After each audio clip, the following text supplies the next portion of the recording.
No, he doesn't come. Typically, he shows up in council meeting at 7. So I won't be at the next See meeting. you in the fast trip truck this morning. Looks like Somonix. Not fast trip. I seen you this afternoon. Yeah. Yeah, read the first 3 pages and then you're done. Executive summary. Yeah, exactly. Right. You and I were right by each other. I thought it was you too. Oh, really? I couldn't see it. The truck was so high, I couldn't drive it. I thought it was you, and I went past him. Go ahead and bang the gavel. Long day today. Let's get started, folks. Roll call. Oh, she's still. So, never mind. Sorry, Sherry. She's still working. Thank you. Read that.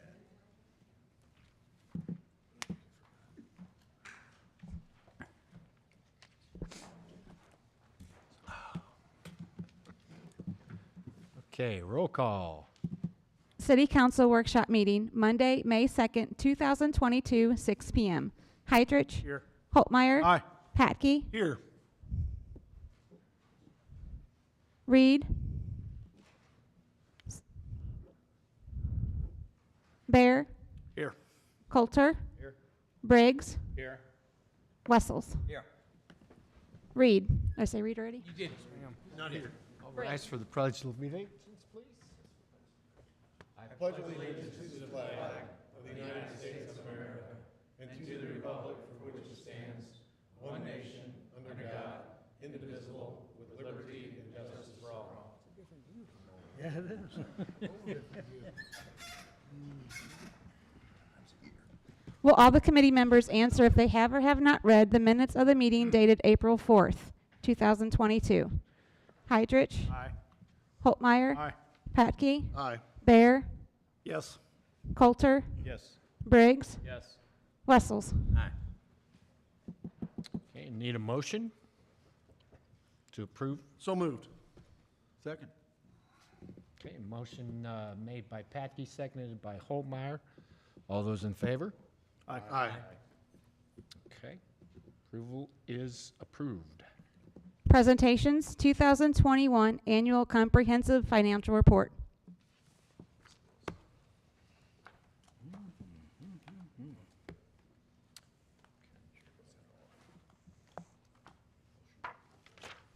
Hello, my name's Tammy Alsop.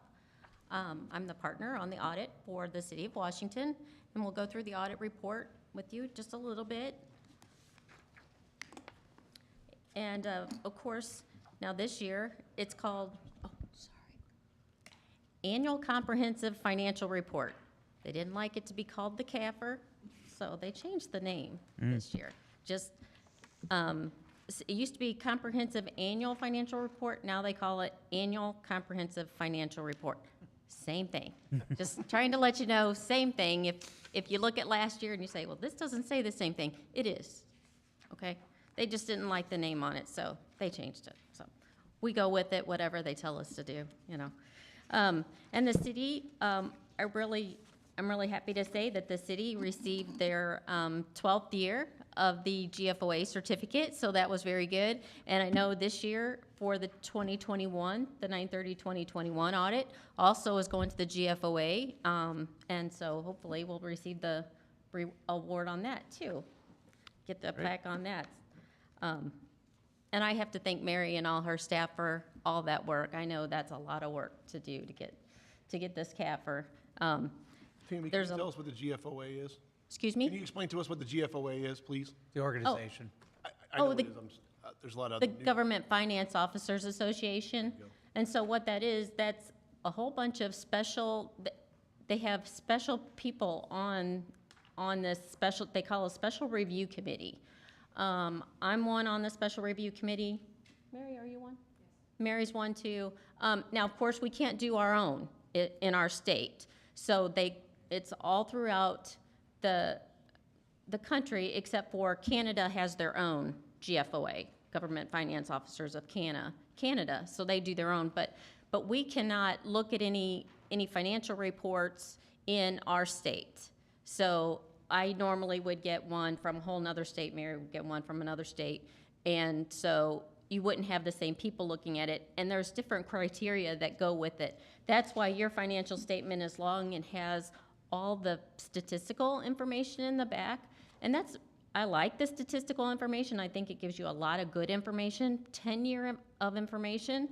That's one of the criteria that it gives you, all that. You have a letter of transmittal, which Mary writes, and it's on the front of here, and then she also does the management discussion analysis report, which is a short synopsis of everything that kind of went on during the year. If you don't want to read all this 100-page report, that. But then it asks you about certain disclosures. Did we meet certain disclosures? Are we up on the standards? Like this year, the asset retirement obligation had to be put in here for the sewers or the capping of the wells. So that's something new, and they look at that to make sure that you have all that information in your financial statements. And if you have all that in there and it's all included, everything looks good, and then that's how they give you this award. And you get a plaque. And you get the certificate. We also put a copy of their certificate in the financial statements. It's on page Roman numeral 8. It looks like this. So that goes in your financial statements. And I like getting that award too, because I think if it ever comes down to you looking at getting bonds and things, that can really help your rating on your bonds, because it could give you from a A rating to a double A, or from a B to a A, so I think that really helps with your bond issue too, whenever you would go out for new bonds or something, so. But not everybody does this, so. The first section, I wasn't going to go through the letter of transmittal, which is the very first section of the report. The second section of the report is the financial section, and that's where I put my opinion on the financial statements, and that's where we call the independent auditor's report. And our opinion is actually on page 2 of that report.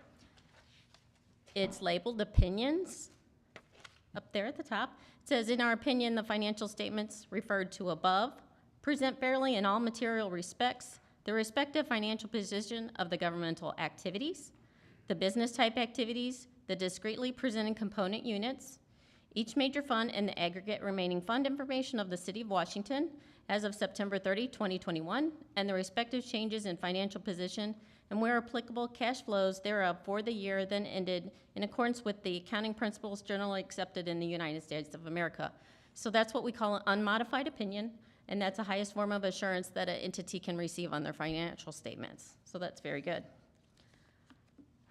The governmental activities, when we talk about the governmental activities, we look at it as if the city is a for-profit corporation. So we have all the infrastructure on the books and all the liabilities, all the debt on the books. So that's what we call the government-wide or the governmental activities. And the business type activities, it's on there just like you're used to seeing. So the water, the sewer fund, all that's on there. The solid waste, is on there. And those are already on there because they are what they call enterprise funds. So they are supposed to be self-sustaining funds. So they do have all the assets and the liabilities on their statements anyway.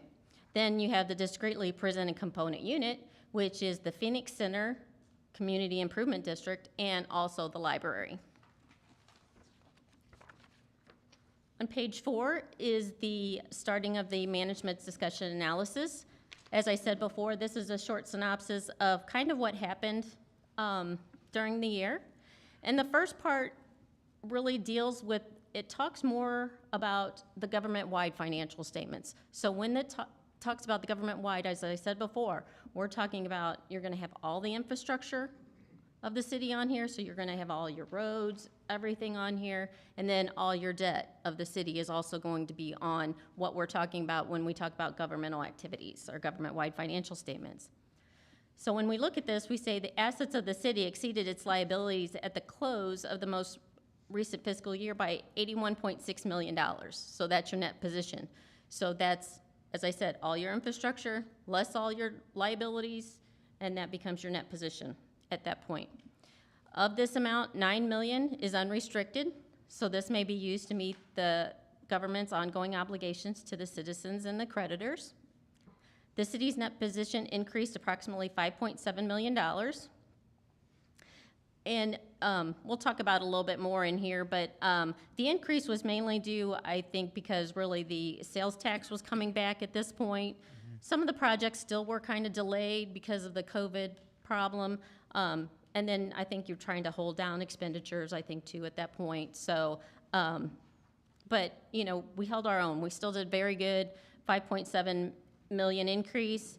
So the governmental activities increased by 5.6.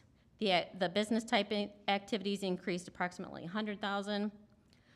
The general fund revenues for governmental activities were 16.8 million. So that had an increase of 1.1 million from the prior year. And then revenues included 13.4 million, and most of that, 81%, is from sales, franchise, and tourism taxes. Highways and streets, property taxes accounted for 2.8 million of that revenue, or 17%. Then you have the net expenses for the various functions of the governmental activities were 11.2 million. You have 1.9 million of that, or 18%, as public safety. 3.9 million, or 35%, is highways and streets. 2.2 million, I said that wrong. I'm sorry, let me back up. 1.9 million was government expenses, which was 18%. Public safety was 3.9 million, 35%. Highways and streets was 2.2 million, or 20%. And then your culture recreation was 2 million, or 19% of your expenses. The rest of this the rest of page 4 and page 5 really just talks about the different funds, what kind of fund it is. Talks about the different governmental funds and what types you have. And then on the bottom of page 6, you have a condensed statement of net position. And there's a larger statement, or more detailed information of this statement of net position on page 15. But you'll see on the governmental activities, you have the total assets for 2021 was 91 million, compared to 2020, it was 82 million. Then the deferred outflows of resources, this decreased. It went from 2.3 million down to 1.4 million. A lot of this has to do with your loggers pension, the actuarial that we come up with not we come up with, but the information from the loggers actuarial that goes in your financial statements. The current liabilities went from 1.6 million up to 3.1 million. And I know this 1 million increase was because of the COVID money, or the CARES money, the CARES Act money, I should say. Because if you didn't spend all that as of the end of September, we actually had to say that was unearned revenue at that point, and we couldn't show that as being revenue until you actually were dispersing it or using that money. So that's why that is there. Your deferred inflows of resources on the governmental activities went from 200,000 up to 4 million. And again, this has to do with the loggers actuarial report. So then you'll see in the governmental activities, you had total net position for the governmental activities went from 56 million up to 62 million. The business type activities, their total assets stayed relatively about the same. The total assets went from 40.4 million up to almost 40.5 million. The deferred outflows, 273,000 compared to 959,000. Then on your liabilities for the business type, you had 21 million of liabilities, and that went down to 20 million, 20.7. Then you had total net position for, at 19.5 million, and it went up to 19.6 million. And I know you had a rate increase for the water, which went into effect at the end of, in October of 2021, so that helped increase that. And then you did start outsourcing your refuse, so that made a little bit of a change in here too. Just some things I kind of wanted to point out because, you know, I didn't know if everybody knows. You probably do, but just kind of noting some changes for you that might be specific. Over on page 7, as again, we were talking about the change in net position and it mainly had to do with the sales tax being $800,000 higher. And then you had the governmental grant revenues and charges for services also went up 1.2 million. I'm up at the top of that page, top of page 7. And then if you look down on page 7 where we talk a little bit, I've talked about this, the business type activities, the unrestricted, it went, or excuse me, I'm sorry. The deficit went from 453, which was a decrease of 600,000, and this had to do with switching the refuse to being outsourced, $200,000, and then as I said before, the water increase. So on page 8, gives you changes of net position, gives you a short statement of that, condensed statement. So you have you look at the governmental activities first. The total revenues was 18.4 million, or excuse me, in 2020. In 2021, the total revenues was 20 million, and you'll see right there under general revenues, the sales tax, you'll see right there, that's where it went up, your 800,000, it went from 20.4 million up to 11.1 million. So that's kind of what we were talking about when we were talking about the big increase on your sales tax. Then in your governmental activities, your expenditures actually went down, went from 5.9 million down to 14.5 million. And I think too, this had to do, as I said before, there were projects I'm sure delayed, and then, the conservative spending because of the COVID and everything that was happening there. I do like on page 9, I like this little chart that's at the top of the page, where it shows you the total cost of services. And I know it being a governmental activities, your cost of services are not supposed to take care of all your expenditures, of course, all your expenses for the governmental activities. But you can see here, so of the general government, you have total cost for 2021 was $2.3 million.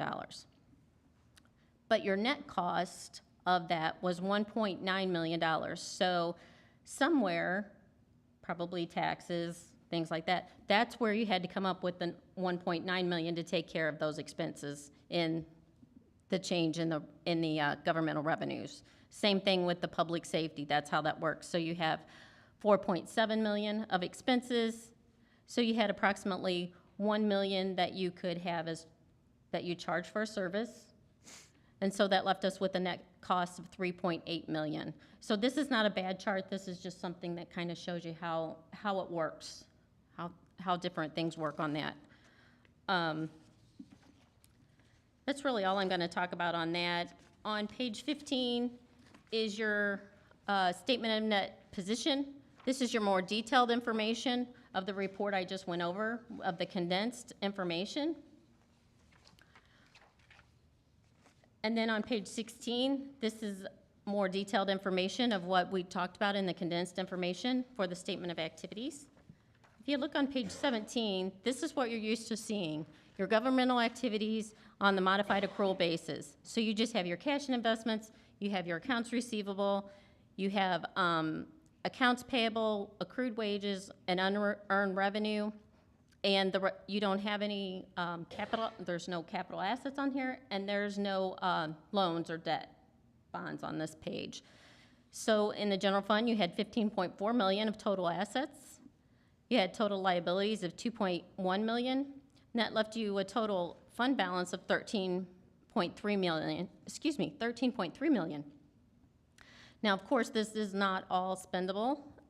You have, of the unassigned, you have 2.7 million. This is more of what's spendable. The subsequent budget amount, the 1.6 million, this is what the city said that they needed from this fund balance for next year, for 2022 expenses. So they would not be over budget. So there wasn't enough revenue to take care of that, so we needed more assistance so we could take some of that fund balance, and that's what that's doing. That's what that's showing you. So we've already pledged 1.6 million, if you want to call it pledged, or assigned, committed that fund balance to 2022 year. So we can't spend that until 2022, but we are going to spend it, but it's not additional spending. It's something that you already planned to do. That makes sense with the budget. And then you had some of it that was stormwater, committed for stormwater, 4 million, volunteer fire, 1.7 million. And of course, there's some items you can't spend, such as prepaid assets, prepaid items of 800,000 or loan receivable, 1.7 million, and that's non-spendable. On page 18, this shows how you take the fund statements and go back to the government-wide statements. So you take the fund balance, you add in the capital assets, you add in we actually have a net pension asset, which is good. You get to add that back in, and then you would subtract out all the notes payable, the loans, and everything to come back to the governmental activities. Now on page 19, you have your statement of revenues, expenses, and changes in fund balances. In the general fund, you had total revenues of 13.2 million. You had total expenditures of 11.4 million. Then you had revenues over expenditures of 1.7 million. Then you had some transfers in and out, which left us with a use of finances of 28,000, but it left you with still a positive change in fund balance of $1.7 million for the general fund. On page 20, again, this shows you how you go from the fund statements to the government-wide statements. On page 21 is your business type activities, your water, your sewer, your solid waste funds. Again, it does the same thing, but this gives you all the assets, all the land, all the capital assets, and then all the debt of the water, sewer, and solid waste funds. On page 22, this is the same thing, gives you a statement of revenues, expenses, and changes in net position for the enterprise funds. So it shows you that your charges for services, you had a total of 7.3 million. You had a total operating expenses of 7.1 million. So you still had an operating income of 263,000 in total. Then you had some other non-operating revenues and expenses, and that was an expense of 123,000. That left you with a net income before transfers and capital contributions of 140,000. Then you had a few transfers in, transfers out. That left you still with a positive change in these enterprise funds of $90,000. On page 23 is your statement of cash flows.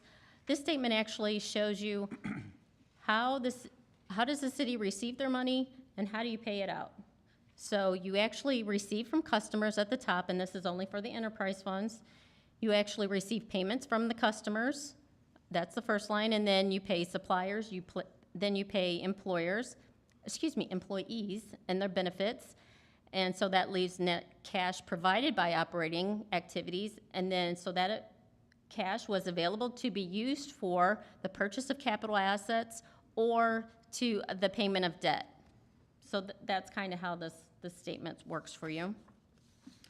Then on page 25 starts the notes to the financial statements. Note A is the summary of significant accounting principles. The real change on that is really on page 33, the very last note, A18.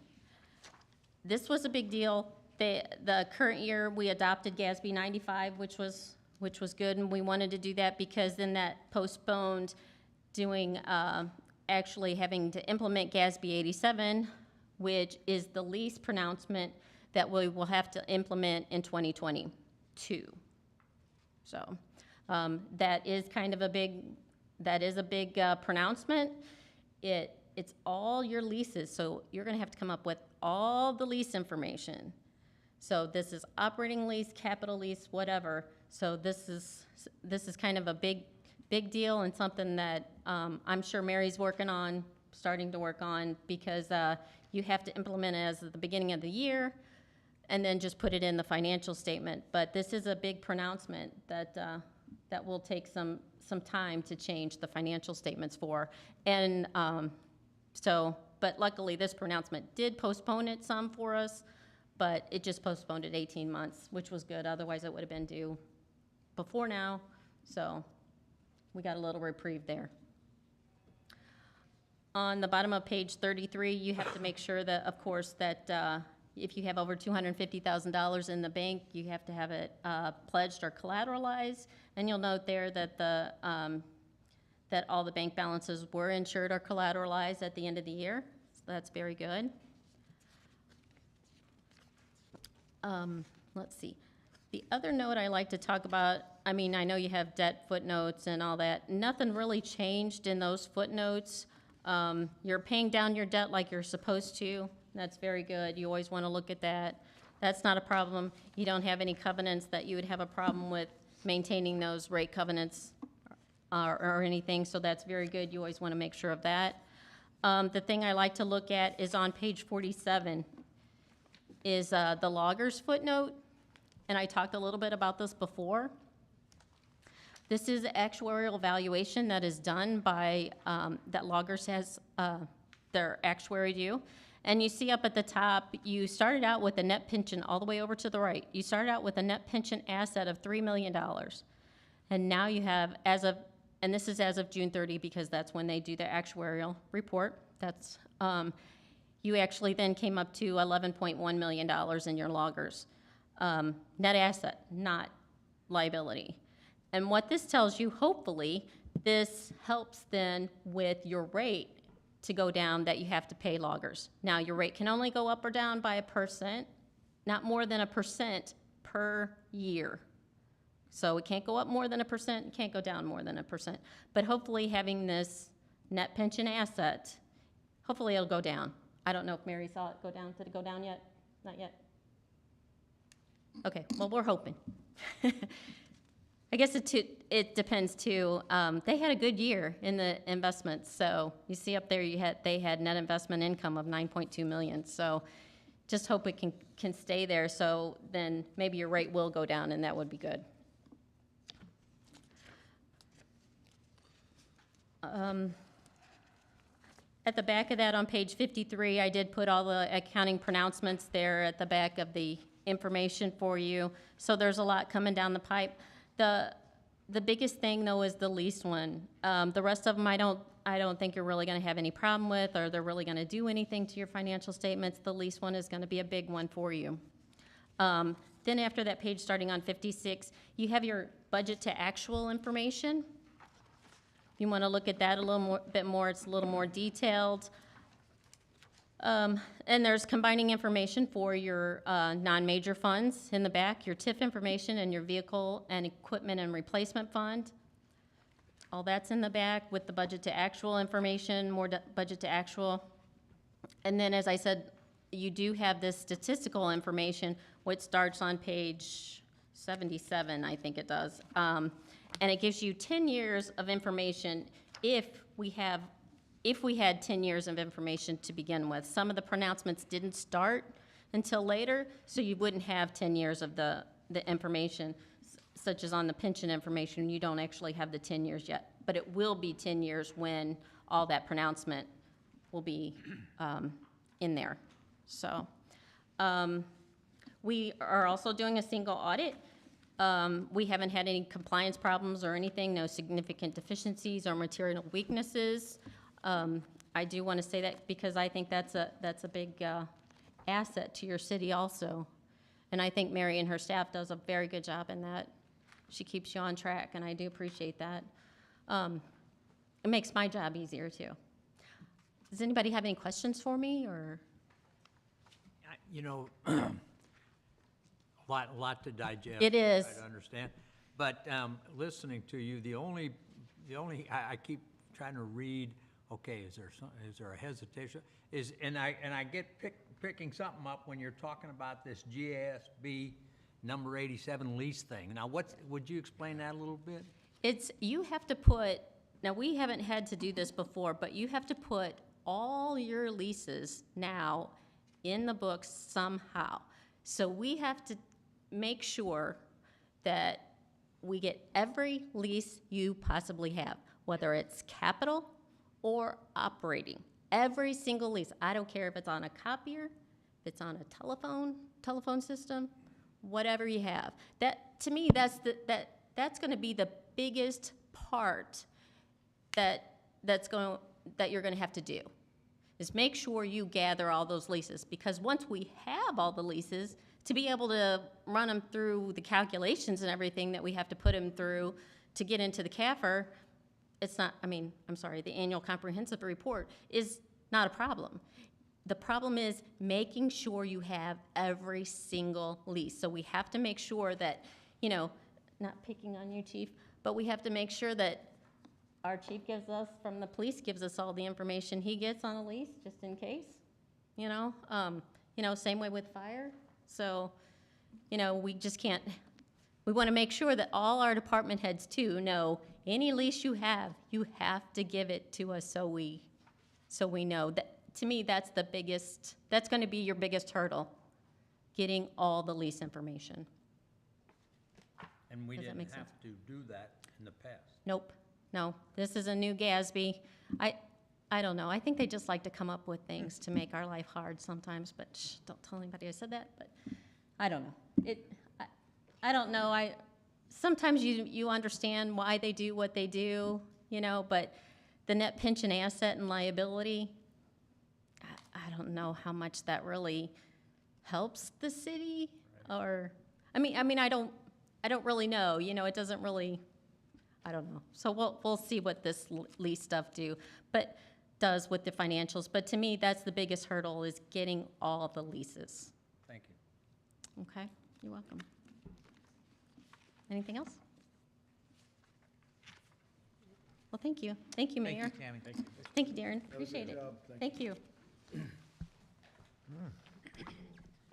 Report of department heads, Emergency Management Department drone update. I'm jumping in just ahead of Mark here on this. Some time ago, we talked to the police department, and Mark, you want to get your video ready, about the work with the drones and what we were going to do with them and the capabilities, and we used it. And to Mark and our pilot here, Scott Whalage, he's lieutenant with one of our crews, did a phenomenal job. I'll let Mark give you the details, but kudos to the vision that these others have had and bringing this program into the city and the life that it's saved so far. So Mark, without further ado.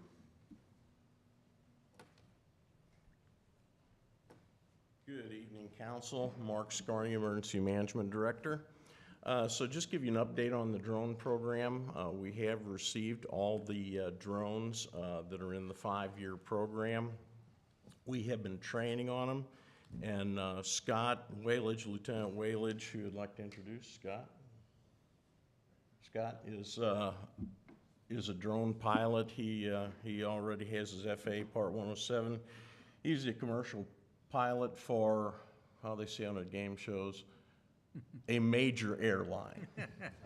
How about that? Without advertising for an airline. He's a pilot for a major airline. So he's been coordinating all this for us and really giving us a lot of guidance, and he was the remote pilot in charge that night that we performed the rescue. So we have been practicing. Scott's been leading the police officers, and the fire department has 2 drone pilots. We've done some indoor training at the auditorium to make it a little more challenging, the small drones, and doing some indoor flying. We've been doing out at Lions Lake. We did a little flying, a little training, and at the fire department training center. So we've been trying to do all of our training over city-owned properties, so there's no question over flying over someone's houses. We're training in an industrial park and over city-owned property. So without any further ado, we had a call for a gentleman who had walked away from his home, and police started a search.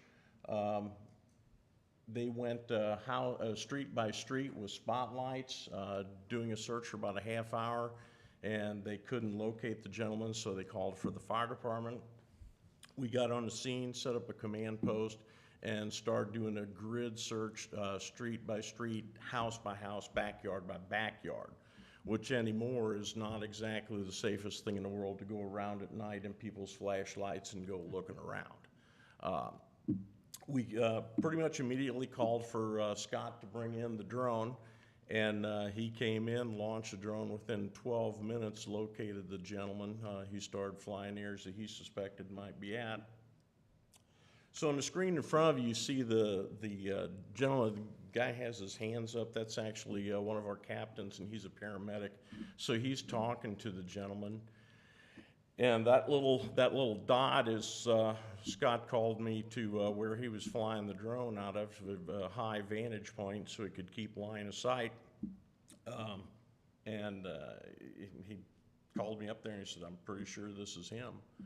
So we called that captain to come down and locate him, under the drone. Obviously had the strobes on and such. And so here you just see him locating and talking. The firefighter on the left is looking around for the best way to bring the gentleman out.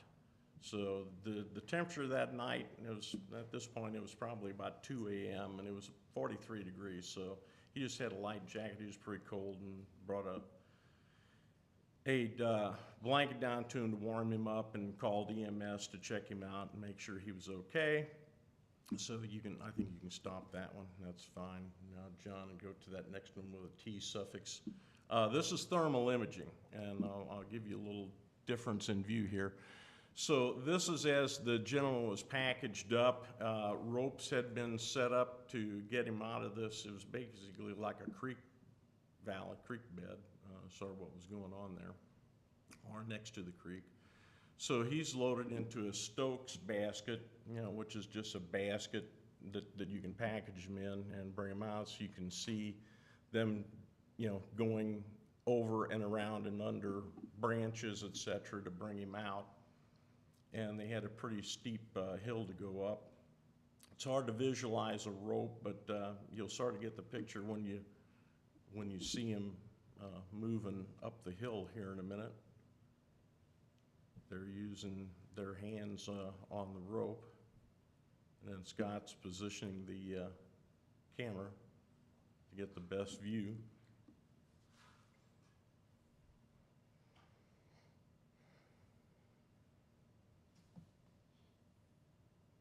So there we go, they made their way around a turn, and now they're making their way in between some houses along Winona Court.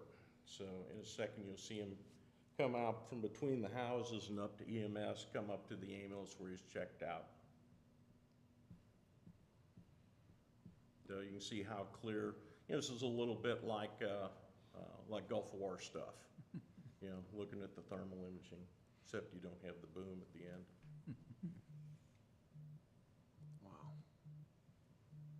So anyway, there he is. You see him approaching the ambulance now. So he's getting ready to get loaded up and checked out. And he was fine and was released to his family that evening. So, probably about 2:30 or so, he was back home. So it's just a classic example of what the highest, go to the wide angle, the W suffix. So just to give you an idea, that's the view from, how many feet were you up, Scott? 300. You were up 300 feet. So that's just the color view. You see the difference between just looking down. One of my captains one time said, it's as dark as the inside of a goat, and that's about how it was out there. And so you can just see the flashlight view. So just to give you the idea. So anyway, great cooperation between all the emergency services. We enjoy a really good relationship with everyone. So it's been fantastic. Scott, you have anything to add? It was, I think, probably every firefighter, police officer, paramedic thinks about that one call that they have in their career where they really make a difference. And this was, I feel like this was my one call. And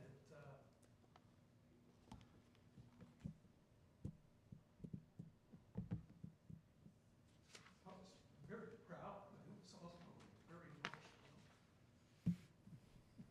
and we were actually called, I guess about 2 weeks later, Union had very similar situation, had to walk away, and we only have one pilot this time. Like I say, we're all, right now, we're all in the middle of our ground training classes right now, and then get our FAA licenses to be drone pilots. And Scott happened to be flying that night, so he wasn't available, but we do have a chief officer from a St. Louis County Department who lives in town, and he responded over.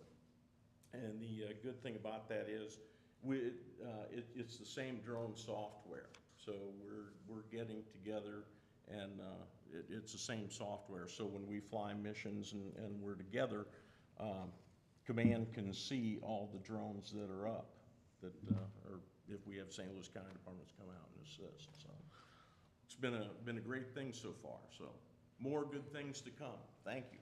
Scott, thank you. That was Nice job. very impressive. It's compelling to know that, you know, how emotional it is, but it is true, and it's we all appreciate that, no doubt. And Mark, I guess it's safe to say this gentleman may not have been found, or at least not until daylight. There's no doubt. already looked? Actually, the captain who we directed to go under the drone, you know, would obviously locate him at that point, so just go straight down. He was, about 20, 30 feet away. You could see him in there, and he was with a flashlight. He couldn't see. Still didn't see him. Scott had to direct him in, go in, make a left, take a right, you know, to get to the gentleman. So there's no doubt in my mind we would not have discovered him until at least light, you know, 5 or 6 hours later. So, yep, it was truly a good thing. Thank you, Scott.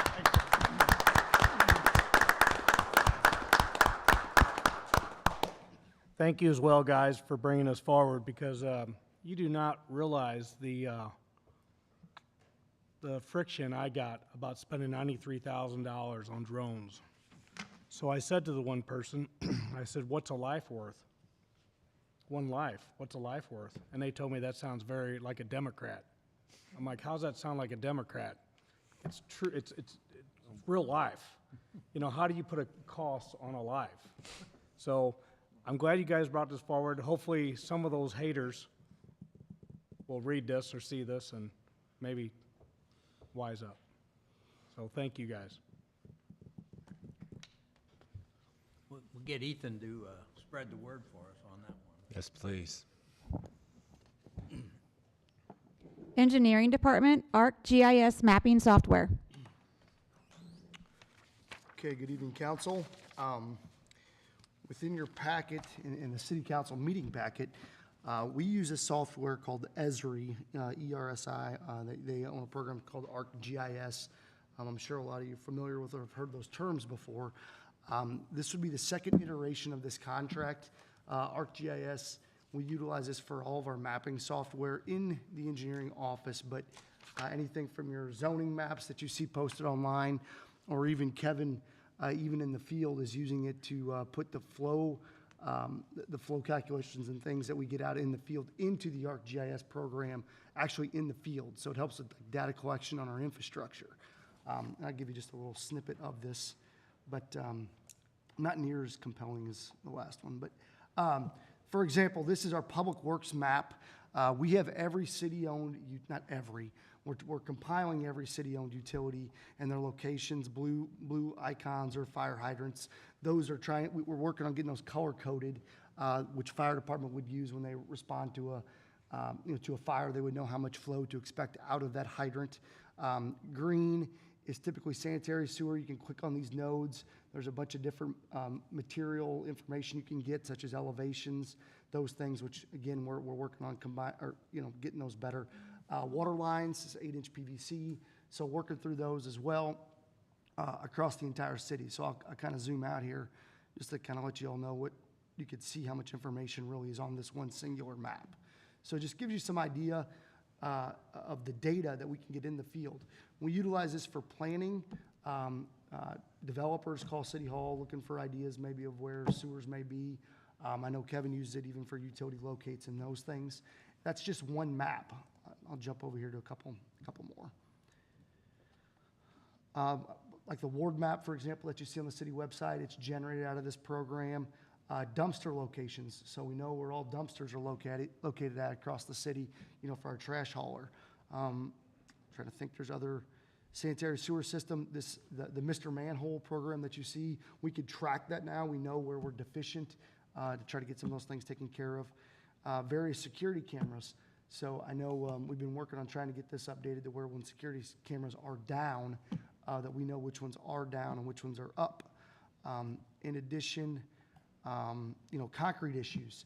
So when we get a work order, Tony in the street department, we and in the engineering staff can put that on this concrete issues map, and then we can prioritize which ones to work through. So you can see, you can kind of see some of these tools. So really, the goal here is to continue this program because it is an invaluable tool for us. And this contract would be for 3 years. It's $15,000. It is a budgeted item. It's a $45,000 over 10 years, or over 3 years, I'm sorry. But like I said, it's budgeted. All information is in that packet, but it's an invaluable tool we use every single day, really across every department. So if you have any questions, I can try to answer them. Motion to send. Yeah. We have a motion to send this to council, anyone? I'll make a motion. Holtmeyer made the motion, and second? Second. Holter, please. All those in favor say aye. Aye. And it passes. Someone to council. Thank you. Front Street ADA Improvements Project. Yes, this is our awaited MoDOT agreement to redo Front Street. Front Street is currently, there's various trip hazards and things along the corridor. It's probably one of the most heaviest traveled pedestrian areas that we have in town. So in order to prioritize concrete projects, we really look at what's really the risk, and really that comes from, if you're in a subdivision, you live there, there's sidewalks in front. We're trying to get to those, but if there's a situation, or you know who to call if there is one. These areas in downtown are traveled by pedestrians from not of Washington at times. So it's obviously a higher priority as far as risks, and it goes up on that priority list. This is an STP grant, federal transportation grant, paid for out of your gas tax that you put in your tank every single day. 80/20, so city pays 20% or 20 cents on the dollar. The federal government pays 80 cents on the dollar. So it's very important that we continue to try to get these grants. They're only eligible for certain streets around town. It has to meet a certain vehicles per day situation. But this would be a remove and replace of the pavers on Front Street, the curb and gutter and the sidewalks to make them ADA compliant. It also would repave the street. It is a $1,057,000 project in total, and we pay 20 cents or 20% of that. So the city's share of that is $211,400, and it is slated to get constructed in 2025. Now, I will say some of these federal projects have been delayed a little bit just with everything kind of going on. I would anticipate that to continue just because there was so much transportation money that kind of hit the streets. Lack of a better term, hit the streets, no pun intended. But that things start to get backed up. We're seeing that right now. So just be patient. But this is the agreement with MoDOT to start that process so we can get a design engineer going to get the project designed. Pretty standard run-of-the-mill application. So John, when you're looking at this and you're looking at construction 3 years away, is there some assurance that the numbers will stay the same? There is an inflation number, but I can tell you that inflation number is not 10, 12%. Typically, we put it in at like 2.5 to 4. So no, there's no assurances. I will say we just went out to, or we are currently out to bid on a paving project that we had last year, and I added 20% to it on the estimate. Okay, so, I really have no. but the 80% will stay? No. Whatever it, Nope. You're pegged at that dollar number. okay, So- so the state's number is set, Correct. but our number could indeed go up. You have a decision to make when that bid comes in if it does not come underneath that. I see, okay. So what you see a lot of times is they come in at, 80, there was one that just came in, it was 80/20, the Bush Creek, or no, that one wasn't actually. What we do is that we look at other ways. So Franklin County has their own grant project to kind of bridge that gap a little bit. It all gets budgeted. Typically, 70-30, you know, is what we see. But it's a held number. So what could you do? You could reduce scope, which I don't think is a good strategy to do. I think you should try to capture that and get these projects done, you know, in its totality rather than piecemeal them. Any further discussion? Make motion, send Motion made by Holdmeyer, Second. second by Patke. All those in favor say aye. Aye. Motion passed. Jefferson Street roadway and ADA compliance project. Okay, this is another STP project that is currently under design. All this does is we did not roll the design dollars into this year's budget, so we need a budget amendment to do that. It does not change any cost to the overall project. It's exactly the same as what it was before. It's just we didn't roll it into the next budget. So, and that is currently under design. It's, I'm going to say probably about 60%. So, When's the construction on that, John? it was 24. I think it was a year ahead. It's remove and replace concrete curb and gutter and overlay from Jefferson Street Bridge to 5th Street, and a new sidewalk added on the west side of Jefferson Street Bridge to Highway 100. Wow. And we're also looking at doing some pretty major improvements here at the intersection of 5th and Jefferson to try to alleviate some of those turning radii issues and make everything ADA compliant. So, but I can brief you on that at a later date. So, Is that part of what you guys are asking for in letter C? The intersection, the Jefferson and 5th Street intersection? C, yes, that's what this is. Okay. Yes, sir. Make a motion, send it on. Motion by Holdmeyer, Second. second by Patke. All those in favor say aye. Aye. The motion passed. Finance Department computer replacements. I'm going to cover for Mary. She had to leave a little bit early tonight, but just to give you, she has a 5-year computer replacement plan. We went out for bids for 48 new computers and 6 new computer monitoring stands. These will be for the police department, dispatch, and finance departments who did not receive new computers last year. So included in the 22 budget, she had $50,000 to cover the costs. She solicited bids from 3 vendors, but only received 1 bid back from NOC. So she took it upon herself to do some online price comparison with Walmart and Amazon. And based upon that, the NOC technology bid came in at $42,684.72. That includes a 3-year warranty and installation of the equipment. I think after she did the price checks on Walmart and Amazon, that was the lower cost when you included in the installation as well for those. So her recommendation was to purchase the machines from NOC Technology as the lowest and best bid. And again, the total cost would be $42,684.72. And that's budgeted, right? Correct. 50,000 was budgeted for the replacements. I'm assuming that comes with support also, right? Yes. Correct. Other discussion? Make a motion. Motion? So moved. Patke, making the motion. Any seconds? Holdmeyer seconds. All those in favor say aye. Aye. Motion passed. Fire Department long-range plan. Good evening, Council. In your packet, there's a letter discussing, in high-level terms, a proposal to put forth to work cooperatively with the fire district. In 2018, there was an ISO grading, and a consultant was hired to look at a fire station study and help us with the ISO evaluation at that time. It was ESCI out of Florida.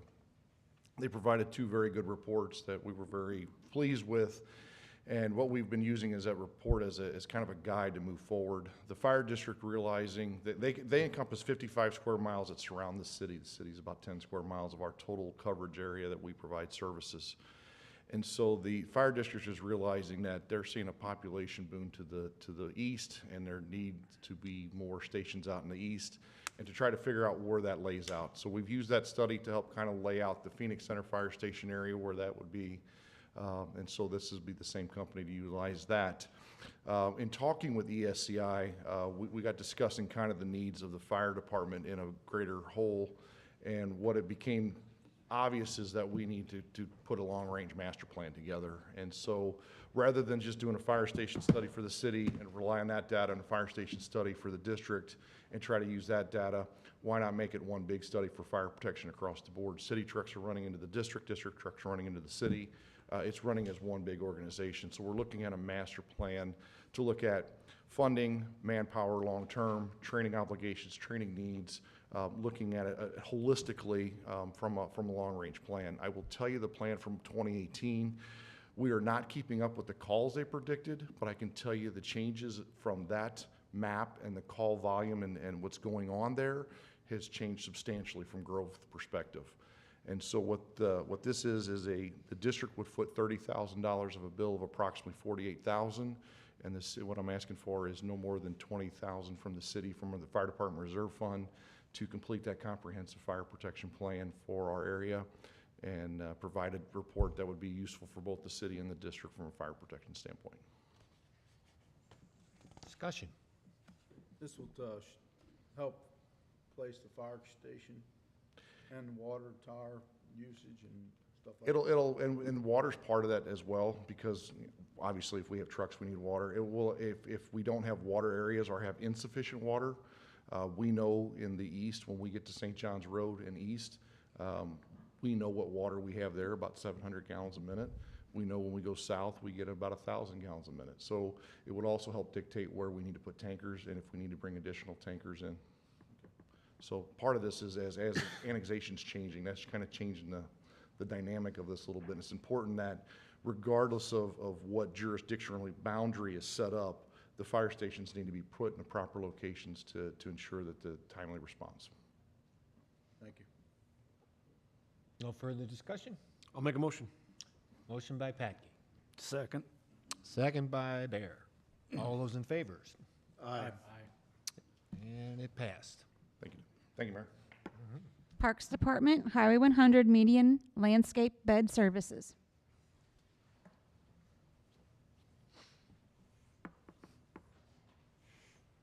Good evening, council. Before you in your workshop packet is a bid recommendation for the maintenance of the Highway 100 medians. Little history as far as what I know in my relatively short time here. The medians were, grant was put out in 2011 or applied for in 2011 through the Federal Transportation, through the federal government for the installation of the Highway 100 medians. Parks Department was in charge of the maintenance. In 2013, plants were planted in there, and then Parks Department's been maintaining them ever since. As many of you are aware, we receive a number of compliments / complaints every year on how they should look and how they look at the time of the complaint.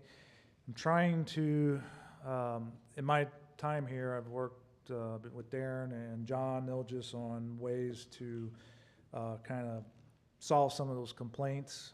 The best time of year, or the time of year that they look the best, is usually July, and then before that and after that, especially after that, they, I guess, depending on how you look at it, don't look as nice to certain people as what some of their plants in their yards look like. So, you know, at one point I met with a person who was involved with the Forever Quail Foundation, who used a lot of natives and are familiar with those type of plants, and we kind of talked through maybe having some volunteers go out there and help us with maintenance. And after looking into that and having volunteers out in the middle of the medians on highways, was not recommended. And then the insurance, I think, company told us that we definitely should not have volunteers out there spraying the medians. So we did try to look outside the box on several ways to solve some of the complaints. Finally, I did bid this out recently. We received 2 complete bids, 1 incomplete bid, and then another company here locally told me that they didn't have the manpower to do it. And so the winning bid was for $20,800, and that's for all year maintenance. So it's cutting back the beds, mulching them, monthly spraying and weeding of the beds. So it's not only just spraying the weeds, sometimes it's digging up some of the weeds that aren't necessarily killed by the weed spray. This includes lane drops. So by requirements by MoDOT, since it's a MoDOT highway, we have to follow their lane drop restrictions. So there's specific ways that they want lanes closed down. And that's all included in this price. The difference in the pricing, you'll notice the winning bid was $20,850 and the other one was $55,256.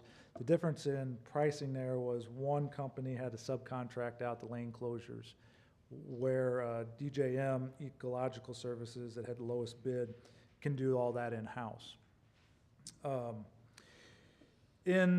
Over the years of thinking outside the box, like I said, John and Darren and I have been working on this for some time. John could maybe speak a little more about the stormwater or not issue, but the stormwater aspect of why the medians are good and what all that does for the city as far as requirements with DNR and things like that, which kind of develop into housing, and a lot of kind of expands from there. Yeah, real quick. A lot of people don't understand that the city of Washington has what's called an MS4 permit with the Missouri Department of Natural Resources. MS4 stands for Municipal Separate Storm Sewer System. Kind of big term. But really where it came from is back prior to Clean Water Act, the solution to pollution was dilution. Right, so what this did was it basically separated your sanitary sewer, so your toilet water, with your storm sewer, your roof water, separated the two. What that did was, from an environmental standpoint, is it put an environmental concept to the Missouri River surface waters, basically.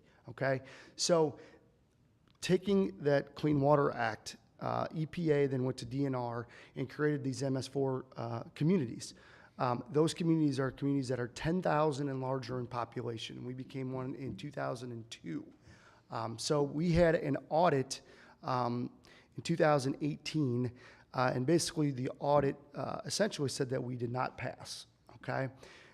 So we knew that going into the audit because St. Louis County has got various MS4 communities. I've been and worked with Columbia, Jeff City, all kinds of them. And it's a pretty high standard that you have to hit in order to pass these audits.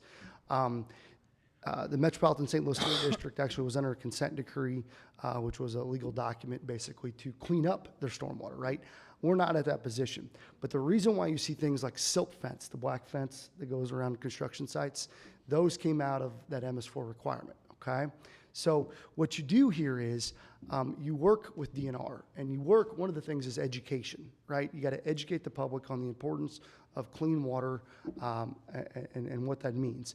Native plantings play into that, okay? I know Quails Forever hit on that a little bit, but native plantings play into that because they don't take near as much fertilizer, they don't take near as much maintenance to keep them going. So it's kind of you look for ways to capture some of these soft benefits of having these type of things. I can guarantee you when this grant was put together, there was no concept of MS4 in these things, okay? Correct. It was done from a traffic calming perspective and just some sort of this would look good, sounds good, we should use native plants, less maintenance. That's the concept, right? So, but we're trying to take that concept then and get some of these soft points with DNR, which really ultimately keeps your development costs lower because it kind of keeps DNR on the side of that we're working to educate the public on things. So we call them complaints. I look at it as an opportunity really to kind of get this word out that, what can we do better to improve them? A lot of people think they're weeds. Well, I can see that. There's a reason that makes sense that they're weeds because they're native, right? I mean, a lot of native things are considered weeds. But really what we need to be doing is maintaining these things at a higher level. And I don't, Wayne could kind of hit on that we don't maybe necessarily do that especially with other invasives such as, other kinds of grasses and things that come into them. So I don't think, over the years, maybe we haven't done a very good job of really explaining what they are. And I think that may play into it. Some alternates that the city could look into, and again, I'm not advocating any of these, I'm just saying we're kind of dealt the card we have. But you could look at it, some sort of a turf grass with a, I went through the agreement, but a turf grass with a ornamental flowers and things. Understand that when you have turf grass, what do you do every single week right now? You're mowing it, right? You're gonna have to mow those things. That maintenance is not gonna go down.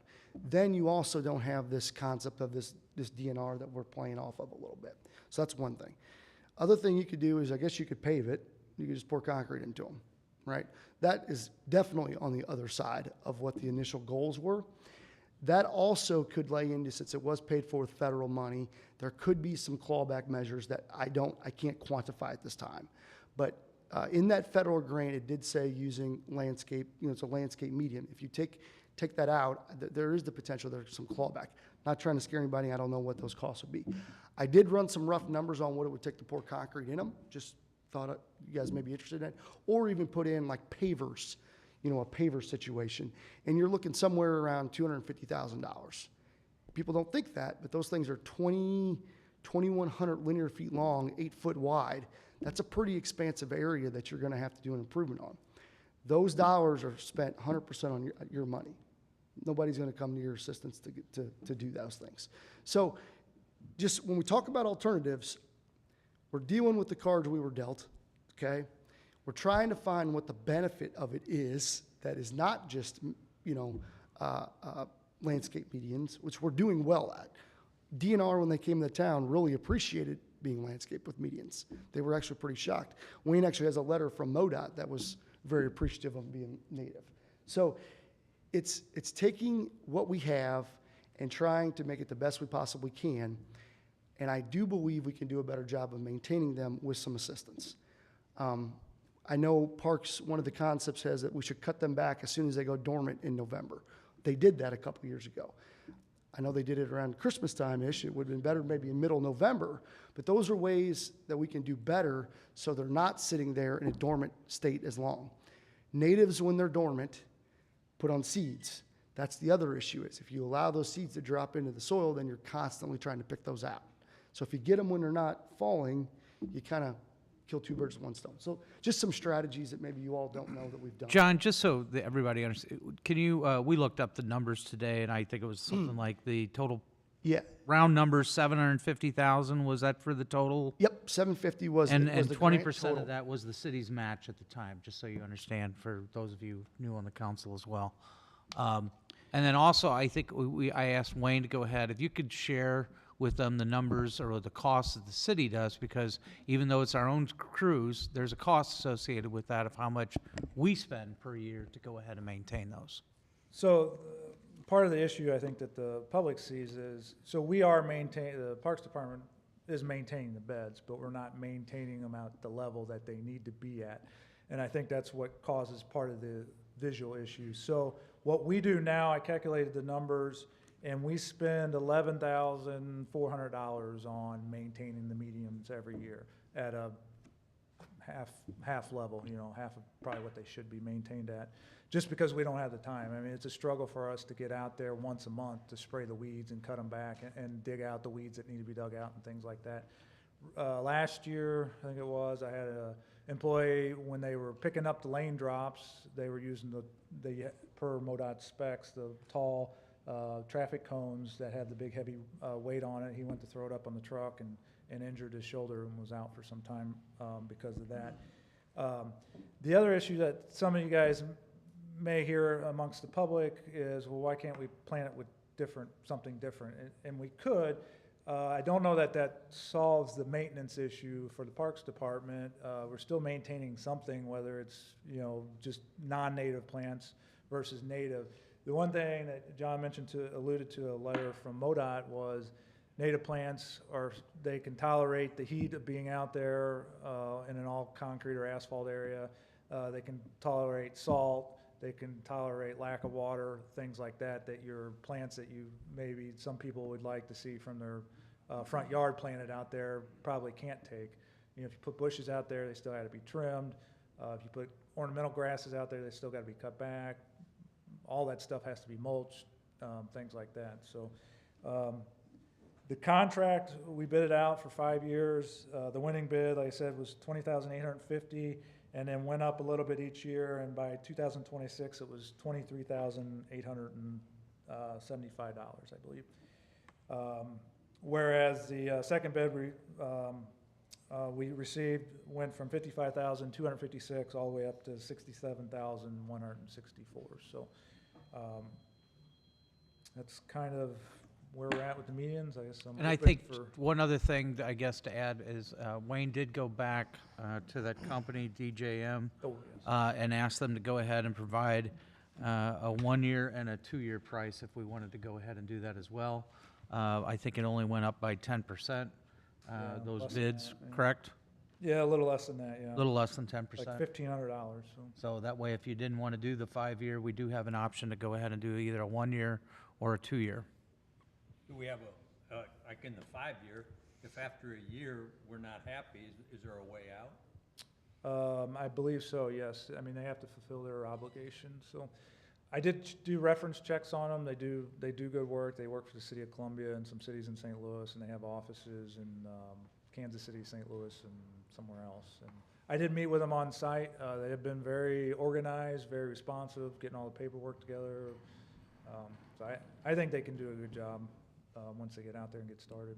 When you're doing reference checks, is that same type of plant, same type of situation? Salt on all the arguments against something else being planted out there in Columbia, is it still Oh, the same similar type of weeds? work, is that what you're asking? Well, if you're asking how they performed, was it on the same type of stuff? Not on a Highway 100 median. It was they've done some local city medians, smaller ones like that, and then some prescribed burns and things like that. Yeah, so a lot of these maintenance companies on these natives, like I said, in St. Louis County, they're required. If you go to Menards anywhere, you'll see various rain gardens and those things, and they contract these things out. So they're trained to look at what they are and to notice that they're not weeds, they're native grasses and those things. So it's not uncommon to have these companies. Now it is a little bit unique, I think, to where you have these native contractors in a lane drop on a highway. That might be a little unique, but all that is just making sure that you have your lane drop set up correctly. But as far as getting in there and doing the work, they know what to spray, they know those things. I've actually, like I said, Metropolitan St. Louis Sewer District, I've seen them around before on various big box stores in the past, working on these things. This is not new in Columbia, Jeff City, Springfield, these, like I said, these MS4 communities. This is pretty standard run-of-the-mill stuff. So those communities have similar medians that we have? Oh, I don't want to go back to medians per se, but roundabouts are pretty standard run-of-the-mill. I mean, roundabouts have a lot of native plantings in them, again, to overcome these stormwater quality concerns. Right. So when you combine like a median to a native, that's a little bit unique, but it's really all the same. You're in a bed, a planter bed but maintaining I think native grasses. we're similar to that. I agree with that. I think the biggest holdup that I hear is the fact that our medians look like weeds, and other medians, other places look better, whether it's ornamental trees, bushes, whatever. I think people need to understand that it's still going to take maintenance, but every time I ask that question to anywhere, any average citizen, I guess you could say, I find that everyone calls them weeds. And I know, John, you told me on Friday, we got to educate people that what this is and how we go about it. Wayne, we had this conversation on Friday too, as far as this goes. If this company comes in and does a perfect job and do everything right, we're still going to have medians that look like they did last year, and we're still going to have the same amount of people saying we have weeds on Highway 100. That's not going to change. I don't think that this company is going to do any better job than what our Parks Department guys have done already. Maybe they'll do it a little bit more often. Like, we can admit that we should have done it in November, not Christmas week. We know that. It's not a matter of, my opinion, that we have to have. I mean, I'd love to see it change, I guess is my thing. And I think I told you guys that on Friday. I'd love to see an option for something different there, because the general consensus is we have an eyesore, or we have a problem, and now we're gonna spend money to continue that problem, instead of trying to remedy that problem. Does that make sense? All that I gave you, all that I was trying to give you was the benefit of what it was. As far as what the city and the council wants to see, I guess we just need a little direction on what that is, because again, they were approved as a plan as that. And I know I said kind of dealing with the cards we were dealt. I mean, that's what we're dealing with. We're trying to meet those expectations that were originally put in 2011 with what we have. Now, if there's a change in direction, a different concept has obviously some different consequences to that, and I can definitely come back with what that is. Ornamental grasses, turf grass, or ornamental turf grasses, those things. Just understand that that there will be a cost associated with that as well. Right. And then Potentially some higher direction on maintenance what that costs. is, and potential higher maintenance cost. Which again, I'm not saying it's good, bad, or Looking at indifferent. that right I'm now, not though. saying. I mean, you're looking You're at looking at doubling- that. I you're looking think- at doubling what we're paying right now. And to Jeff's point, is it going to be any better looking, or is it going to look exactly the same, and the same folks going to make the same claims? That's a year of campaign and, second thing on the list of Ward 1 next to the toilet brush. So it's out there and people aren't happy with it. And I have a hard time saying, boy, let's go throw more money at it, especially to the tune of 5 years of, another $100,000 at this point is what I'm looking at. So, John, are there natives that are better looking than what we've got? yeah. That's what you have. That's about what you have in Missouri. I would like to see us try to come up with some other plan some different plantings, whatever that may be, at least look into it. Okay, so my next question then would be is what do we do in the interim? Because they're growing now and they'll need work done in probably about a month. Well, I can tell you this doesn't solve anything, but I sat on the council in 2011, and I'm so proud that I voted no against that BS job out there. And because all it did is mess up emergency personnel, fire and police have a less lane, they're put more of a risk. Everything, it's been a pain in everybody's neck. And I don't mean to correct you, Mark, but we looked at I went back, I asked Sherry to go ahead and look it up. It goes through multiple times it comes up to council. You probably have one where you make the application, you have one where you sit there and get the agreement then with MoDOT, et cetera. At least when she pulled up the one with the agreement with MoDOT, it was unanimous to go ahead and go through. Well, when I was I sitting just on wanna here, make sure we that voted that's 8-2. Mr. Meyer and myself voted against it to go forward with it. Mr. Take- Meyer, I take take the that, money. Mr. Meyer voted against it in 2011. We had those records. He was the only nay No. vote. No. I've got it upstairs. I can show it to you. Okay, well, I want to see it because that's wrong. Okay. Because I did vote no against it. And I don't agree with spending another $20,850. We're subbing so much out in the Parks Department. I know you have 500-something acres, Wayne, but, and then I like this, your quote here, by hiring an experienced contractor, citizens will see noticeable results, those making the beds more visually appealing. I believe we have a lot of talent that work for you that we can have out there and put a specific group together and keep that group together, maintaining them. And I'm against myself spending another I asked a question. $21,000. I asked a question about, rather than a 5-year contract, that's and I was just thumbing through here, and it does say that the city may terminate the agreement with a 30 days notice for any reason. So you're saying, what about in the interim? I was kind of hoping we would investigate something, I don't know what, but, and I don't know anything about the right plants or wrong plants. But I was kind of hoping we could look into something else too, easier maintenance, and whether that's impossible, I don't know.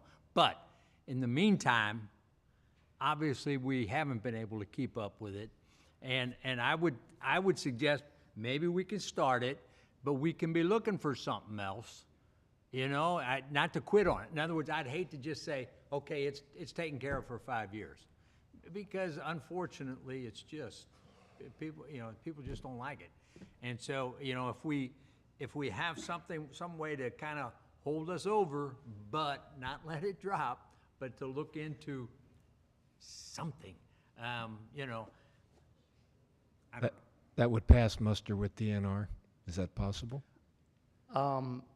You would, I mean, again, when I say we get points, it's not like a quantitative analysis. It's very qualitative, right? Quantitative, two different things there.